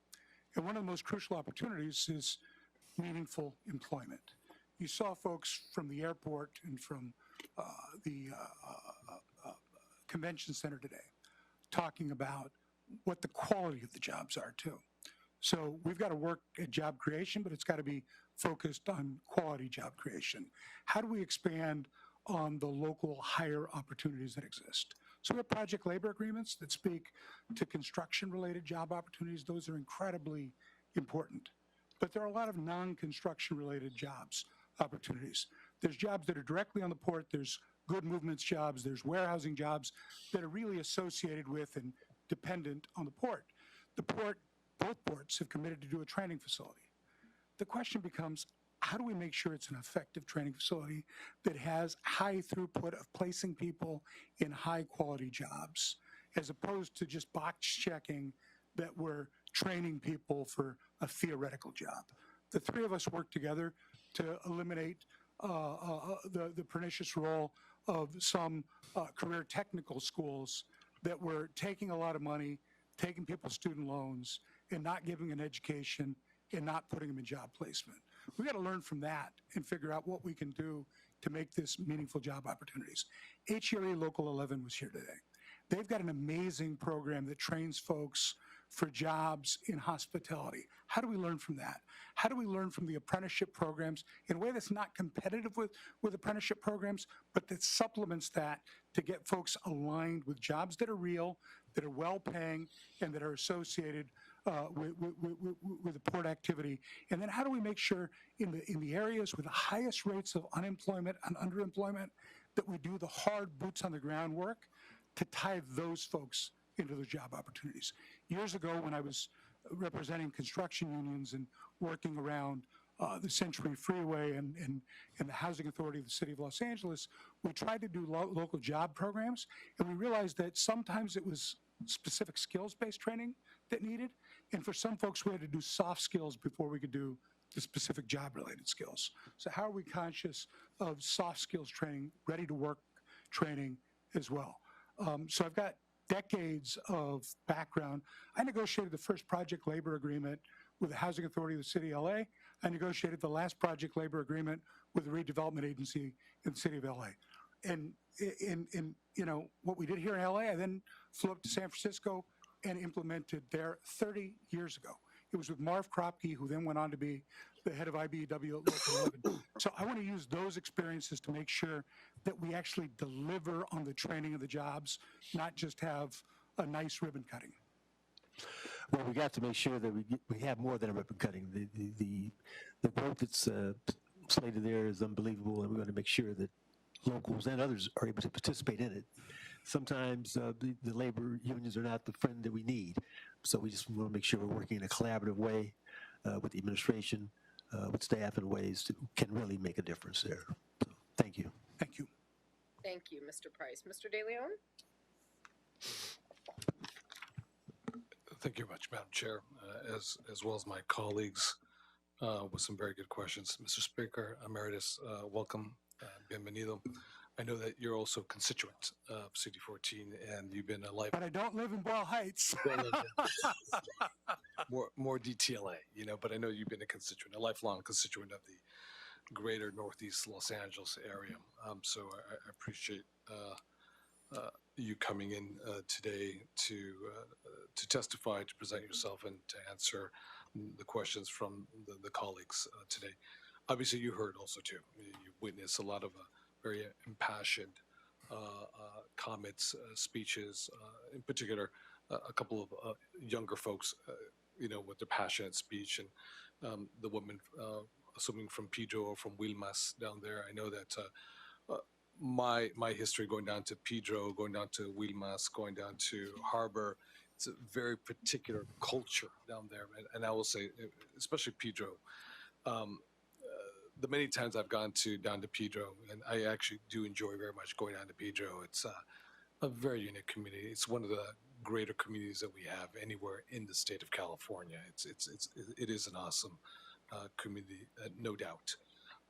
So obviously representation matters greatly to them, and you've heard a lot of testimony from folks from Pedro, from Wilmas, from the Harbor area, where it matters greatly to them. And I think we concur across the board that representation does matter. I had the opportunity to have you come before the Senate Rules Committee and therefore the Senate floor for a confirmation vote to the University of California Board of Regents. And I know that unlike the Assembly, perhaps the difference other than size per se, you know, from 80 to 40 members is the Senate's ability to confirm and move forward or not to move forward appointments, from the governor. In this case, you were appointed through our confirmation to the Senate Rules Committee and shepherding it. I shepherded on the floor to University of California. You have acquitted yourself very nicely on the University of California Board of Regents. I think you served a stint as well as the chair of the UC. And you were clearly there, I still believe, still a UC regent, if I'm correct, during what I would characterize as a very tumultuous period in UC history, no doubt about it, because of what happened in Israel October 7th. So it's a very tumultuous period in many of our UC campuses, obviously UCLA and University of California, Berkeley, Cal, the school that you attended. So it was a very difficult period. And I know that we had talked and you had a particular quote that was very fair, balanced quote as it relates to the young activists and protesters and those individuals who happen to be Jewish, whether it be Ashkenazi or Sephardic Jews or Israelis, dealing with this situation. So I do admire very much your stewardship during this very difficult, tumultuous, and polarizing polemic time at the UC. You had made note, and I think Mr. McCosker had talked about the issue with regards to air quality, and obviously, aside from GHG, carbon dioxide, the equivalent, whether it be NOx, particulate matter 2.5, and so forth, something that disproportionately impacts the community down in the Harbor, Pedro area greatly. Just like in our neck of the woods, we have 5 major freeways that crisscross our district, and that chokes the lungs out of a young person's young girl's lungs, stunting their growth. So obviously that is a huge issue for a lot of Pedro residents in particular because of these movements. I know a couple of folks had made reference to the watches we wear, the ties, the clothes, spoons, forks, furniture, everything imaginable, television sets that we have right now are coming through the port. And I think the folks in Pedro have paid public health-wise disproportionate costs in terms of subsidizing with their healthcare and healthcare costs, the rest of not just the city, but the region and the whole United States of America. With that being said, the competition is very fierce from other ports as well throughout the country, whether it be in Texas, whether it be in New Orleans, whether it be New Jersey and New York City, trying to compete with us as well. And, with the Chinese getting involved in other parts of Central America, it's the competition is fierce for what we talk about is jobs. In particular, ILW, and the men and women of Local 13, I think there are very few jobs that we know of today that are 6-figure jobs that don't require University of California or Cal State, bachelor's degree, master's degree, a PhD, JD, or MD, good quality paying jobs that put folks in the middle class and keep them in the middle class. So the issue of automation. You're a former member, leader, UFCW. And we've seen what automation is. Current member. You're still paying your dues. Very I still smart. pay my dues to the UFCW and to the Painters Union. Yeah, that is very smart. Automation. We've seen what automation has done to checkout lines. And we see what automation is, the toll it's taken, if you will. Talk to us a little more about the automation, because the way I see it, automation is a clear and present danger to working class folks. That's just the bottom line. And what piques me a tad bit sometimes is when we conflate environmentalism, if you will, and air quality and the issue of automation. I think there's a little manipulation involved there. So once you more than a little. First of all, let me say I completely agree with you. This is a huge threat. It is a threat to the direct workers at the port. It's a direct threat to the communities surrounding the port. It's a threat to the economy of the region to have good quality job loss. Now, let's talk about folks that are greenwashing automation. I want environmental improvement. I think we all do. You and I have done a lot of work around environmental benefits as they relate to health impacts as well. So we're committed to that. But you can't greenwash the discussion. And so in some cases, there's been automation that's purported to green the port, and then operates on diesel and had zero environmental benefit, but had measurable job loss. So the commission and the port have to be smarter about what the tests that they use for enforcement of job protection and job growth. Do I know all those tools right now? I do not. I know a few of them. You know that I can be as creative as you at finding ways to put hooks into these things. But then it's working with some of the folks that are here today that have expressed their concerns to figure out other tools that we can use for enforcement of those job protections as we move forward. I think that when we deal with the cargo companies, whether it be Hapag-Lloyd in Germany, whether it be Maersk, in Copenhagen, Denmark, whether it be Evergreen in China, whether it be Hanjin in South Korea, or One, when we're dealing with these folks, they're global conglomerates. Yep. When we're dealing with folks who live in Pedro or Wilmot or Harbor or anywhere else in the city and county of LA, these are our homegrown folks who feed into the economy here. Share some thoughts with us with regards to how you balance out the needs of workers as well as the global conglomerates. We need each other, but we can't do one without the other, but we can do so at the cost of working families. Well, I think Councilman Sotomayor, Soto Martinez, She's on I the just Supreme Court. elevated you to the Supreme Yeah. Court. That's not an elevation, actually. Councilman Soto Martinez, I think framed it appropriately. What do we center our decisions around, right? And so we absolutely have to center our decisions around people. And so we center them around people in multiple ways. People as workers who deserve a good, safe job, a dignified job, and a pathway to a safe retirement. But it's also their kids and their family who are breathing the air around them, who are dealing with the other impacts. And so I center my thinking first there. And then it's a question of how you reach accommodation with business, how you hold yourself accountable to environmental standards, but it is centered in people. And as long as you know where you're centered, it becomes a lot easier to navigate those competing interests. All of us have to do that, right?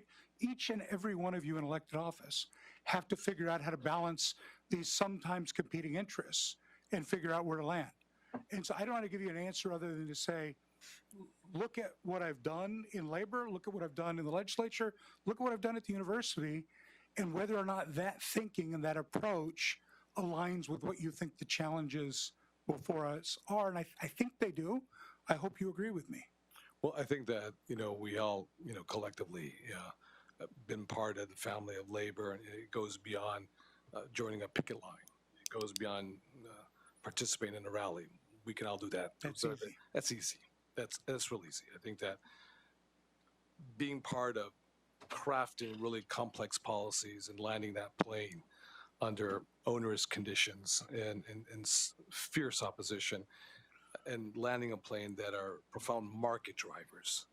In other words, market drivers in terms of creating the markets, that creating jobs in labor, part of that collective bargaining agreement, which is real and which is profound. That's tangible.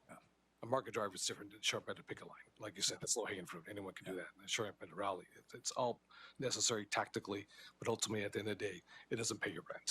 It doesn't pay the mortgage right there.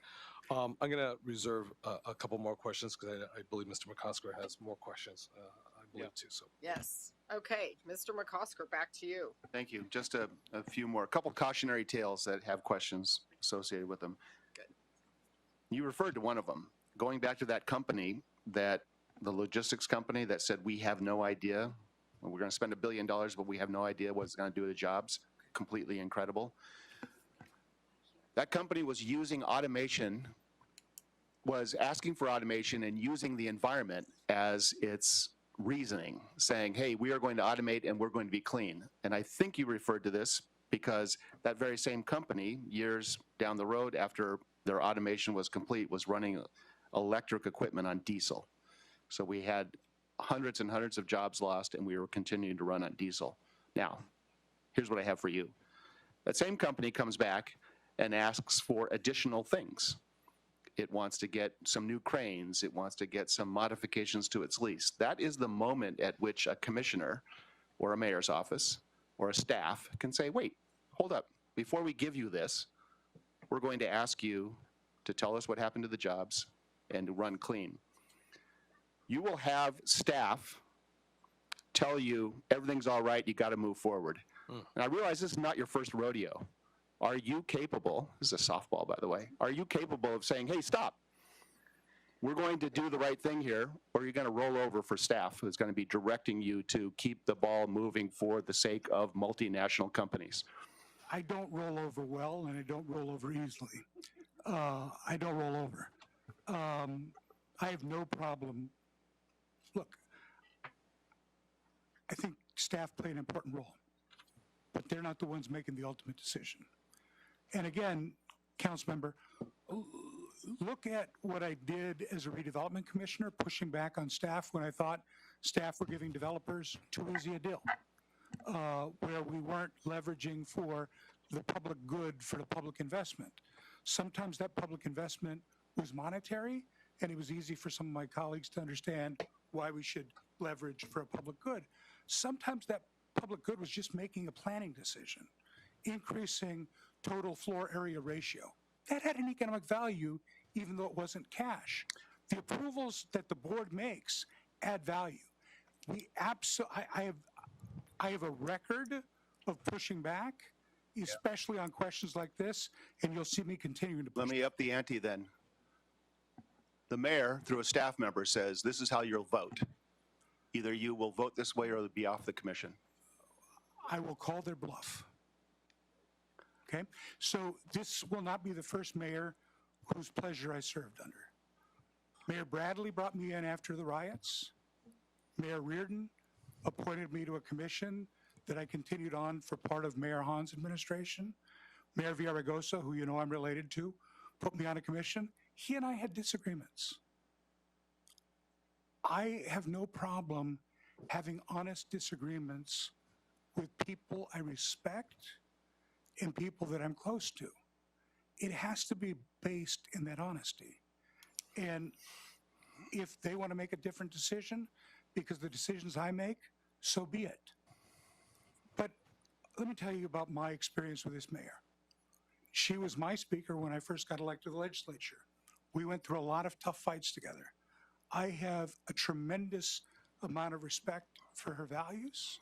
And if I think she's missing a perspective, I think I've got the relationship with her to reach out and say, Madam Mayor, here's what I'm hearing out of the community that I'm not sure is getting filtered up to you.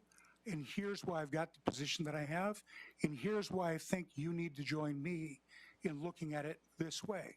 Well, then I look forward to coming back to the commission if and when you're on it and saying, remember that motion that I passed and the request that I made to get updated reports on that very same terminal and whether or not jobs have gone up or gone down and whether or not we've plugged in the electric equipment, yes or no.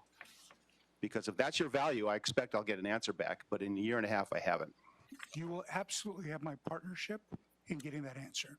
So I've had a couple of conversations with staff in anticipation for today. I've asked that question, but I've also asked another question. I alluded to it earlier. What's happened to the truck drivers that used to be operating at the port? What have been the different measures of success? And so I want to get that answer as well. Let me give you another little short cautionary tale. It's smaller, but it gets to the same issue. 2-second break to get Yeah. Yeah, Thanks. can someone get him some water? Thank you. So they'll not be surprised to know that the port has dozens and dozens and dozens of tenants. And there are complicated corporate relationships in the ownership of the tenancy.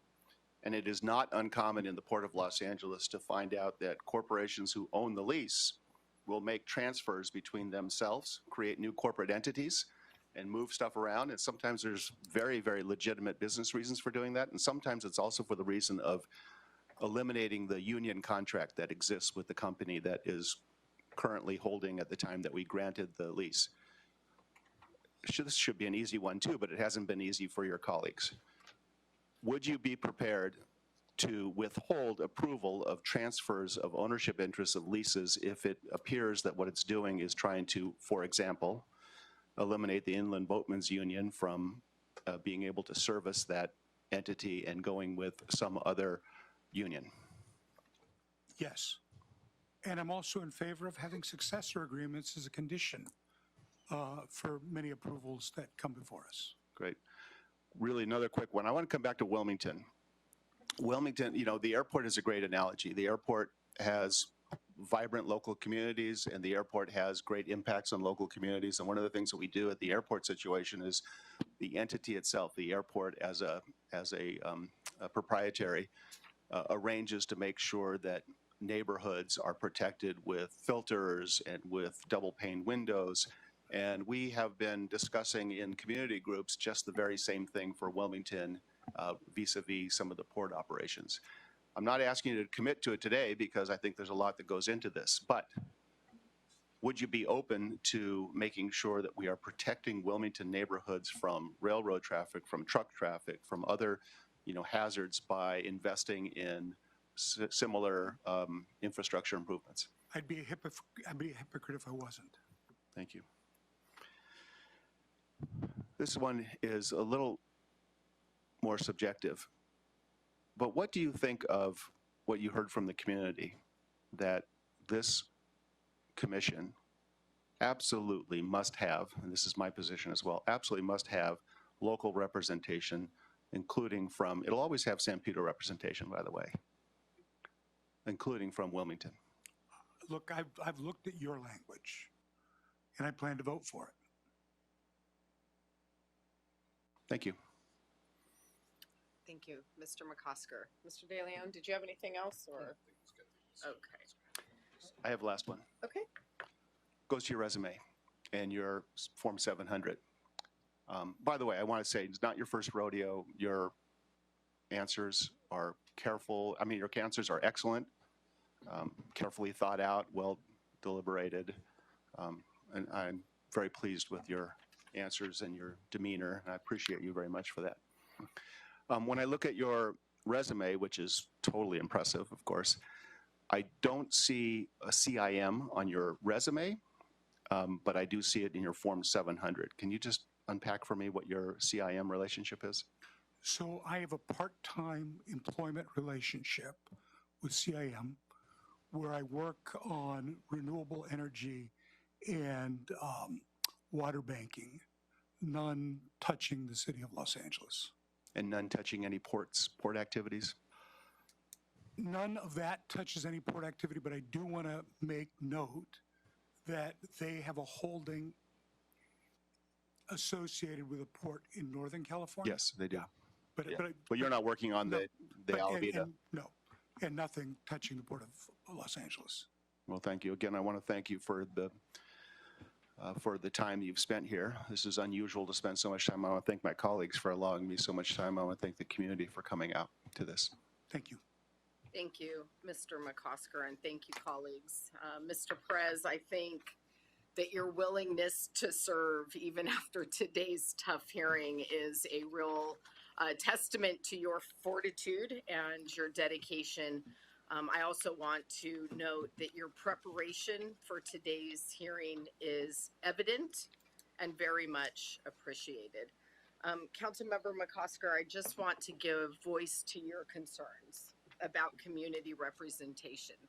And I say this in solidarity as the council member for the district that is home to LAX, who is also fiercely, fiercely protective of our community seats. But I also want to give credit to the mayor and her team, who I know take this issue very seriously as well, and to all of the constituents who made time to be here today to share their concerns. I want you to know that we as a committee share them, and I know that the mayor takes them very seriously. I very much appreciate her willingness and commitment to make another local appointment, and I'm optimistic that the ballot measure that will permanently call for at least 2 local members of this commission will stick. With that said, Mr. Perez, you obviously are well qualified, well versed, Your responses have been thoughtful and substantive, and I'm deeply appreciative to that. And while I know this is a challenging vote today, I think you are an excellent candidate for this commission. And so unless there are any other questions or objections, I move that we approve the appointment of Mr. Perez to the Harbor Commission. Mr. Clerk, if you would, please call the roll. Thank you, Madam Chair. Councilmember Park, Yes.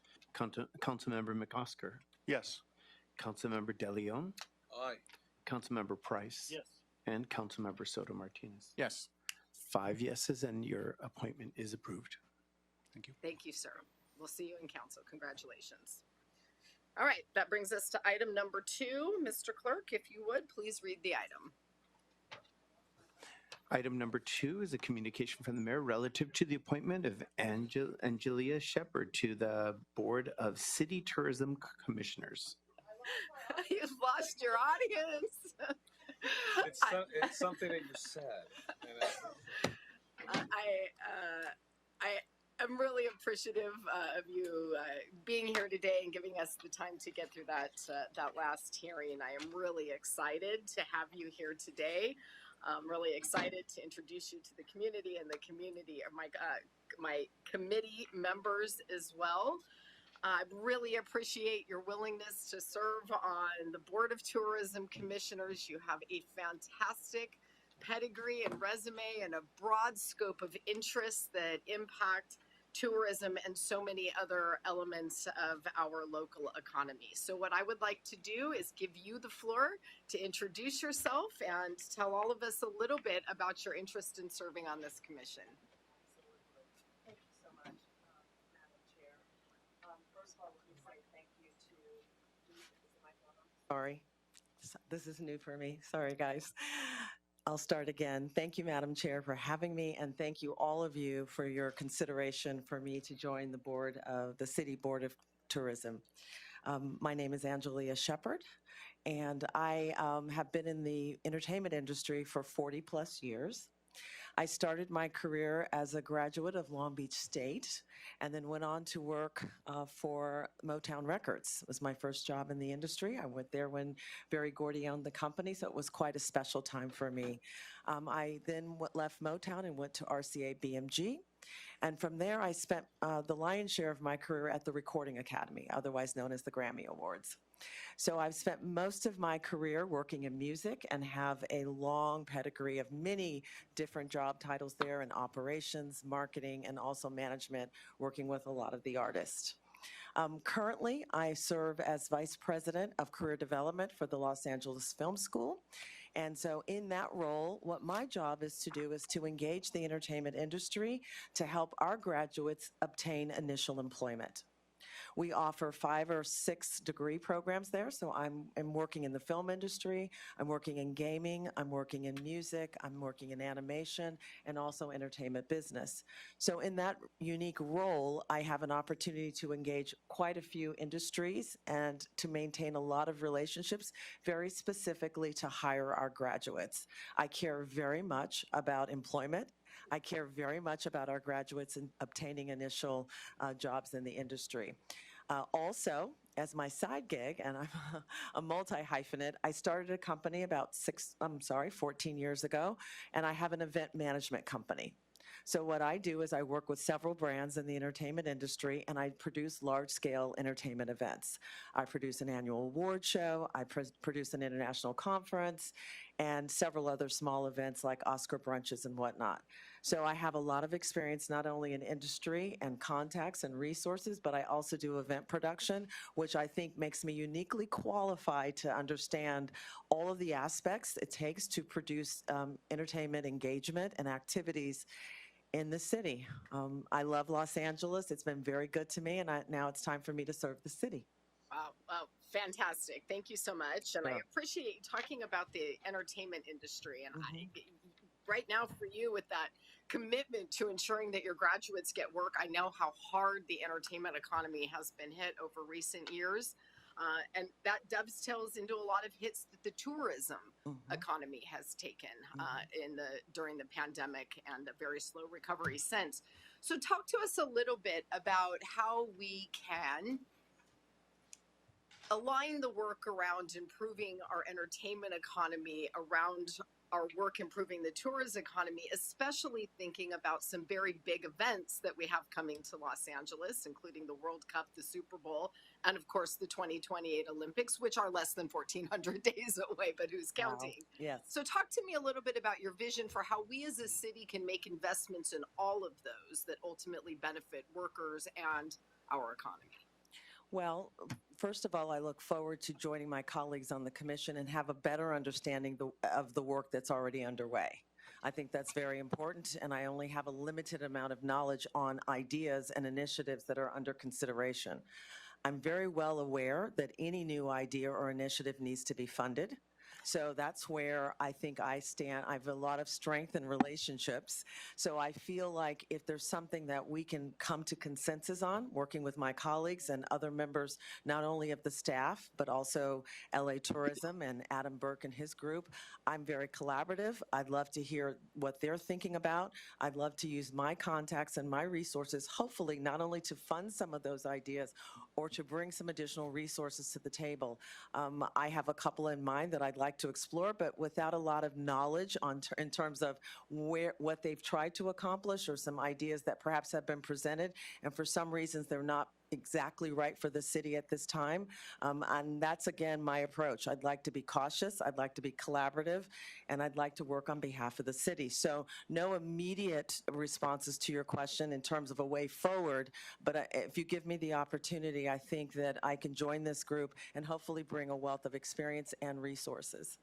Well, I like your suggestion of sort of leaning into your context, Sure. particularly in the private sector, Mhm. as we think about how to create event-based tourism Sure. to the city of Los Angeles, as we think about the public-private partnerships Mhm. that are going to be absolutely essential to preparing our city for the Olympics. Sure. And thinking about where are millions of additional people in Los Angeles going to move around? How will they travel? Where are they going to visit? And how do we work together as the private sector and local government to make sure that our city is ready to receive those visitors and sparkle on an international stage? So Sure. I mean, I can think of several relationships that I have that I would already start to reach out to. Obviously, Magic Johnson Enterprises is a first stop. I believe that he is somebody that is a steward of the city and somebody that would care greatly. So he and his wife, Cookie, would be somebody that I would want to call upon to see if they would be interested in partnering with me on an initiative. So that's one place that I would go. Netflix is another place that I would go. Ted Sarandos and his wife, Nicole Avant, are also personal friends of mine. So I would actually lean into brands like that, that I know that there's trusted relationships. Lionel Richie, and I hate to name drop, but Lionel Richie's a personal friend. These are all stewards of our city that I feel very comfortable approaching. And, you know, I love the idea of networking, building relationships. And so I would look at my network, I would look at my relationships, and I would just start there. Another relationship that's strong for me is Jay Brown over at Rock Nation. He and Jay-Z are already doing great things with the Super Bowl. So I would go back to them now and say, guess what I'm doing? And how can we expand what you're already doing for the Super Bowl, which is their halftime show? And how can we use that to activate in the city? And I think all of those individuals that I just named would be very interested in not only working here in downtown Los Angeles, but in some of our other communities that need additional support. I'm very much a supporter of moving marketing and entertainment activities to other surrounding communities and spreading the love, so to speak. So I'd be very interested to find out how we can reinforce what you're doing in CD11. And also, obviously, I'm a resident of your Council District 13. So I'm in Hollywood every day. So what can we do in Hollywood as well to continue to build on the momentum that we're trying to revitalize entertainment there? So again, it's just a matter of just really trying to get an understanding of where we are with those relationships. Have they been approached? The Goras family is another relationship that I would call upon, Sam and Michael. So again, every relationship has an appropriate place, and we just have to figure out where it's a win-win for both parties. Thank you. There's so much opportunity to collaborate and to put together really amazing opportunities when we work with our private sector partners. And I know there's a lot of punch there with the entertainment community, so I Sure. welcome that very much. You and I had an opportunity to talk quite a bit about economic and job development. I know that that is of keen interest to you, as well as the basic infrastructure that's necessary to support that economic development. And so we're very excited about the opportunity to potentially move our convention center project forward. This has huge economic opportunities for not just the city, but the region as well, as will lead to the creation of thousands of jobs.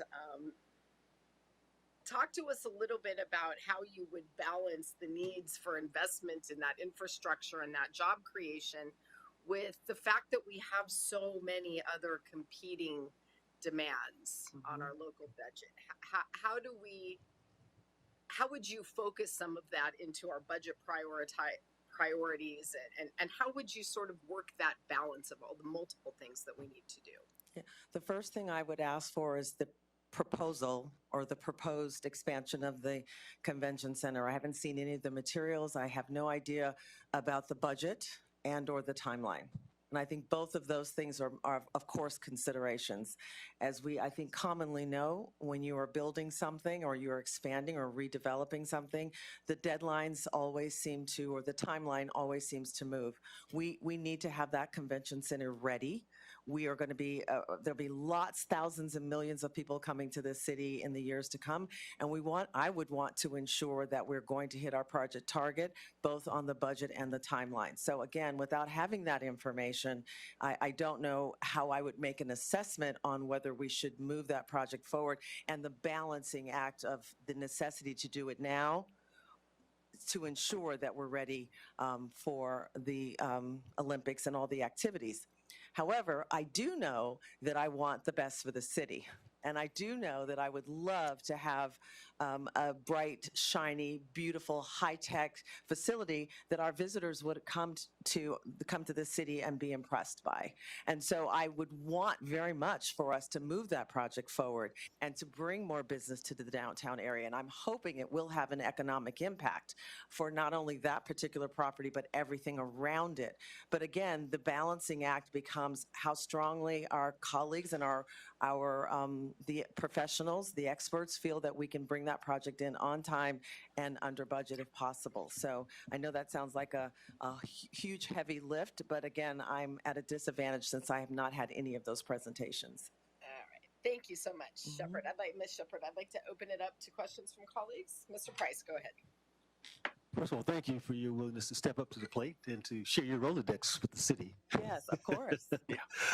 Hang out with her friends. Yeah, really. We talked about encouraging tourism, and usually we hit the big spots, the Hollywood Bowl, the LA Live, et cetera, et cetera. How do we focus in on the neighborhoods? Any thoughts about energizing and focusing folks on some of the neighborhoods, Crenshaw, Chinatown, Oh, yeah. the Valley? How do we activate One of my clients, interest in that area? first of all, thank you for the question. One of my clients was the Baldwin Hills Crenshaw Plaza. I'm a former resident of Baldwin Hills. And what I did when they had an ownership change at that big establishment, I think it's 47 acres, and they had an ownership change, I think it was 2008, 2009, and I was hired to do activations at that mall. So I developed a music series that was produced at that mall, and I had several high-profile artists come and perform based on relationships. So Layla Hathaway performed, Eric Benet performed. We also worked with BET to do an activation there at that mall around the BET Awards. So I'm very accustomed to, and I love that community, very accustomed to working with the leadership in those communities, determining first and foremost what they need, what's important, and what the community actually would want to participate and see. So I would work with community leadership.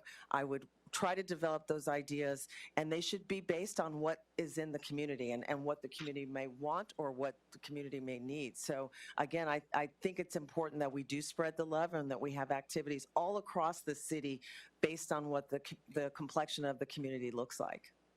Thank you. Mr. Daniel? Thank you very much, Madam Chair. Ms. Shepherd, obviously, you're very, very impressive. So I want to thank you Oh, very much for thank you. I appreciate it. contributing and adding to the leadership that's much needed in the commission. I'm looking forward to supporting you and voting yes for you. So the amazing, accomplishments and the breadth of your body of work is going to be a real positive nature for us. So congratulations beforehand, obviously, before we have this vote. Sure. The one thing I would add is I know that, and this is not so much for you, but perhaps for the staff. The believe it or not, the number one country when it comes to tourism to the city of Los Angeles is from Mexico. That is the number one country of tourism that comes to the city of LA. So I know that for future, you have an appointment that's up in 25 and one up in 26. We can get a little reflection of that right there, because that is the number one, and that's not so much to you. That's staff that's right behind you, right over there, right there. Yeah. So let's get a reflection of those big economic drivers of the number one country in the entire world, which is, I think a lot of folks sometimes thinks in the Pacific Rim, it is perhaps China or Japan or South Korea or elsewhere, but it's within our own Western hemisphere. It's right next door. So harnessing dollars, but very impressive. Looking forward to voting for you. And beforehand, congratulations to you. Thank you. And I want to add something, because this is one of my proudest accomplishments. I was very much involved in the initiation of the Latin Academy, the Latin Grammys. Awesome. And so still very close to that organization. So through my career, I've worked with Vicente Fernandez, God bless him, right? May he rest in peace, yes. Juan Gabriel. So I have May that he rest in history. peace Yes, too, of course. And so having worked at the Recording Academy, I was vice president of membership, and my job was to galvanize the entire music community, not just the popular music community or the R&B and hip hop community. So I've worked with the Native American community, the classical community, the Latin community. So I have a sensibility for a lot of different musics. And so I look forward to, if there's an opportunity to meet with the head of the Latin Grammys and see if they would consider coming here. They've worked a lot in Vegas, and that may have been because of the deals they were getting from Vegas, but I would love to at least be able to go to them and have some activation.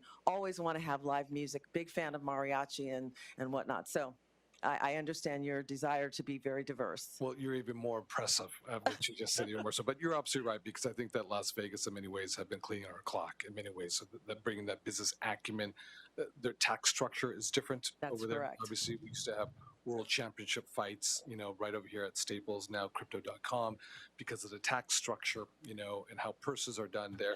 Many of the world championship fights, obviously, historically have been in Vegas, but they've been more so because of tax structure, because the deals that they cut. Obviously, the convention centers, we can't compare ours with regards to Vegas, the world trade shows, national trade shows going over there. But I think your insightfulness and your acumen could put us in a better position, hopefully, in the near future, as we expand this convention center to bring business from all over the country and from all over the world. Agreed. Thank you so so much. No, Congrats. thank you. Shepard, I know that you worked on the west side in my part of the city for a long time, and That's I know correct. you're familiar with a lot of the tourism issues and the overlap with the entertainment issues as well. About 1 in 5 of my constituents work in that industry, and we have a pretty healthy dose of tourism workers as well. That said, I'd love to give your council member from Hollywood an opportunity. Hello. Thanks Soto Martinez. so much, Madam Chair. Actually it says here you're from CD4, but maybe that's the reason. Well, I live in C4, but I work in C13, CD13. So I've got, but I spend a lot of time in Hollywood, right on Sunset and Vine. I cross the street and I'm in CD4. So Okay. I have I was very happy to hear the question, Councilmember Price, as I was actually what I was thinking myself, as someone who is a lifelong Angelino and who's been probably in every district over my lifetime. I think we oftentimes don't. When tourism comes here, it's viewed through a very particular lens. They don't look at it through my experience, right? Or people who've been here their entire lives, and then especially, some areas have been very nicely revitalized. I know Councilmember Price has spent a lot of time on the central corridor. Councilmember McCosker, has seen change in San Pedro, and with that is culture, is food, so many folks, and they deserve that, those tourism dollars as well. Absolutely. Right. And so I'm very happy to hear your answer on that. But selfishly, I do want to ask, have you, since you work in Hollywood, have you given thought about that particular internationally known corridor? Because it is it's been always rated as one of the most disappointing tourist attractions in the world. People come from all over, the globe, and they come to Hollywood Boulevard, and it's just like wah wah, right? Like not very nice, right? And this is something that I think about a lot because it's a very diverse community. There's businesses, there's tourists, there's residents. At night, it transforms completely as a very vibrant life, a very vibrant nightlife. And luckily, I have a great partner who's going to be, hopefully in the tourism board as well. Kathleen Rosin oversees the Hollywood partnership there. And she's essentially I call her my shop steward of Hollywood. I was like, what is it that we need? Like, just tell me, and we'll try to get it for you. But have you given thought about how we bring more foot traffic, activate that street? It's a very long corridor, right? Unlike some other parts of the city where maybe it's, quarter mile, half a mile. This is almost 2 miles, but it does have many beautiful history there. Have you thought about what you would want to do on that corridor to make it what it should be, right? If it's internationally known, people should come and really enjoy it. With all due respect, I'm a citizen of that community, and I think the most challenging element of that community is, quite honestly, the homeless, or the unhoused community. I think that you don't know who you might encounter. So foot traffic is really important to that community, in my opinion. The stars are really the secret weapon of that community. People always want to find their star. They want to find somebody that they loved. Where's the Michael Jackson star? Where's the, whomever that may be, Prince or whatever it may be. So I would say that would be one of the challenges, is making that city, that stretch, people feeling safe. Now, beyond that, it's gotten better. I mean, for a while there, it was really, really bad. I've seen a lot of cleanup, and I feel much more comfortable. Cahuenga's a beautiful little street. I love all the cafe lights, and we've got the Dream Hotel there. There's a lot of revitalization being done. So I think that keep doing what you're doing, but I think that if we can just get past it's a little bit unsafe. Sometimes you're a little worried about it. The farmer's market is amazing. That's another signature piece of Hollywood. But what I would probably do was lean a little bit more into some of the performance venues. We've got the Pantages, which is great. People can come and see theater. Let's keep that going. The Ford Theater, which is a small theater that's just down the street. The Palladium, just revitalized the Palladium. It's brand new. I've seen it. It's beautiful. Live performance is something I would lean into.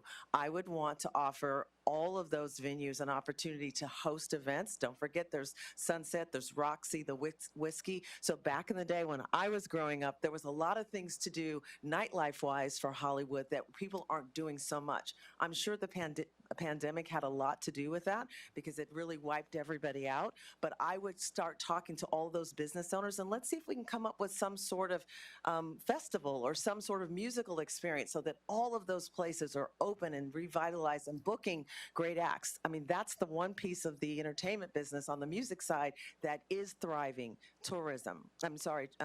Live touring. So that's something that I would lean into. The Hollywood sign, Griffith Park, there's just, if you connect all of those things, there's quite a story to tell. Yamashiro's, quite a story to tell. So maybe that's what we have to do, is do a better job of telling that story. But that's just off the top of my head of some things that I could think of, is continuing doing the work. The restaurant business are starting to come back. I love that. I was on the board at the H Club for a while. Now it's the Astor. I'm a member of the Soho House. So all of that community is something that we should continue leaning into and continuing to connect those business leaders, because they all do want to thrive. And so I think it's just about having having relationships and also having some focus. Maybe I'm not really sure. Again, I'm at a disadvantage because I don't know what has been done, or I don't know what has been considered or maybe even requested for the area. Sure. No, thank you so much. You know, and those are really great answers, especially the activation of more foot traffic, more entertainment. That's Yes. something that Kathleen and I talk about all the time. How do we take advantage of the street, right? We had Pride is there now, right? course. Goes down Hollywood. We did Yeah. Ciclavia. Yeah, We shut down the street for, like this, I don't even know who the artists were, but it was the most business that some of those folks had done in years. We still have a lot of challenges, which we could have more frequency in the cleaning of the streets, power washing. There's a lot of vacant, shuttered businesses. If you know. walk down the street, and that's not a lack of, there's a lot of foot traffic. It's Yeah. just, there's just a lot of shuttered businesses, right? Yeah. So we need to get them back up and running. But I think once you get in there, I think you'll dig in more, not just in Hollywood, but Venice and downtown LA Live. Absolutely. But I'm really glad, that one of the first questions that was asked by Councilmember Price was about those other communities. I think- Absolutely. and that's going to be the balance that we're going to have to strike. I'm very much a fan of diversity. So I love the idea of working in very diverse communities and welcome that. And so I hope I have the opportunity to explore that with this new position. Yeah, and last thing I'll say, another thing that just to put a little bug in your ear, we have such rich history in the city of LA, but much of that history and cuisine, as I mentioned, it's in Watts, right? It's folks don't know that on Central and 43rd was the home of the first the Black Panther Party, office. Yes, they got shot up. And it got shut up. That's right. Now, someone like me, if I were out of town, I would want to see that. Sure. Right? Like the Watts Coffee House, right? In the 1-5, I would want to see that. So there's all these things that we need to cater for folks. That's right. It was shot up, Councilmember Price. Watts Coffee House. We know that. I know that. You and I know that. And it wasn't televised either. It was a travesty. But anyways, I'm just saying there's ways to cater to different folks in different parts of the city. Yeah, and I look forward to working with our partners in marketing so that they can help us do those things. All right, thank you, Mr. Soto Martinez. Mr. McCosker, you have anything left in the tank? Yes. Where are you on local representation? Oh, no! And can I borrow your cell phone for a few minutes? No, I really appreciate Councilmember Price's comment. I mean, there's a South LA Chamber of Commerce that really deals with all the South LA community. And they really believe that as a destination, they get overlooked quite a bit. And we feel the same. I mean, so think about my unique districts like Watts. I mean, folks need to experience the uniqueness of a Watts or a Wilmington or a San Pedro. So I appreciate that I appreciate your answer, and I appreciate you'll be engaged in that. And I know that Mr. Don Liu is also committed to the same. Yes, very good. Thank you. Thank you, Mr. McCosker. Ms. Shepherd, I just absolutely love your enthusiasm, your diverse experience, and your recognition that every council district in this city has incredible assets and culture and history. And I welcome the opportunity to work with you to figure out all the things that we can do as a city, to highlight those, especially as we prepare for major international events coming to Los Angeles. So with that, I move that we approve the appointment of Ms. Shepherd to the Board of Tourism Commissioners. Mr. Clerk, would you please call the roll? Thank you, Madam Chair. Councilmember Park. Yes. Councilmember McCosker. Yes. Councilmember De Leon. Aye. Councilmember Price. Yes. And Councilmember Soto Martinez. Yes. This item is approved. Fantastic. Thank you so much. Congratulations. We'll see Thank you you. at council. Appreciate it. Thank you. All right. I think that brings us to item 3, which we are going to hear next time. I need this meeting to end at some point today. So is there anything else left on the desk? No, with item number 3 continued, the desk is clear. All right. This meeting is adjourned. Thanks, folks. Thank you. Really appreciate it.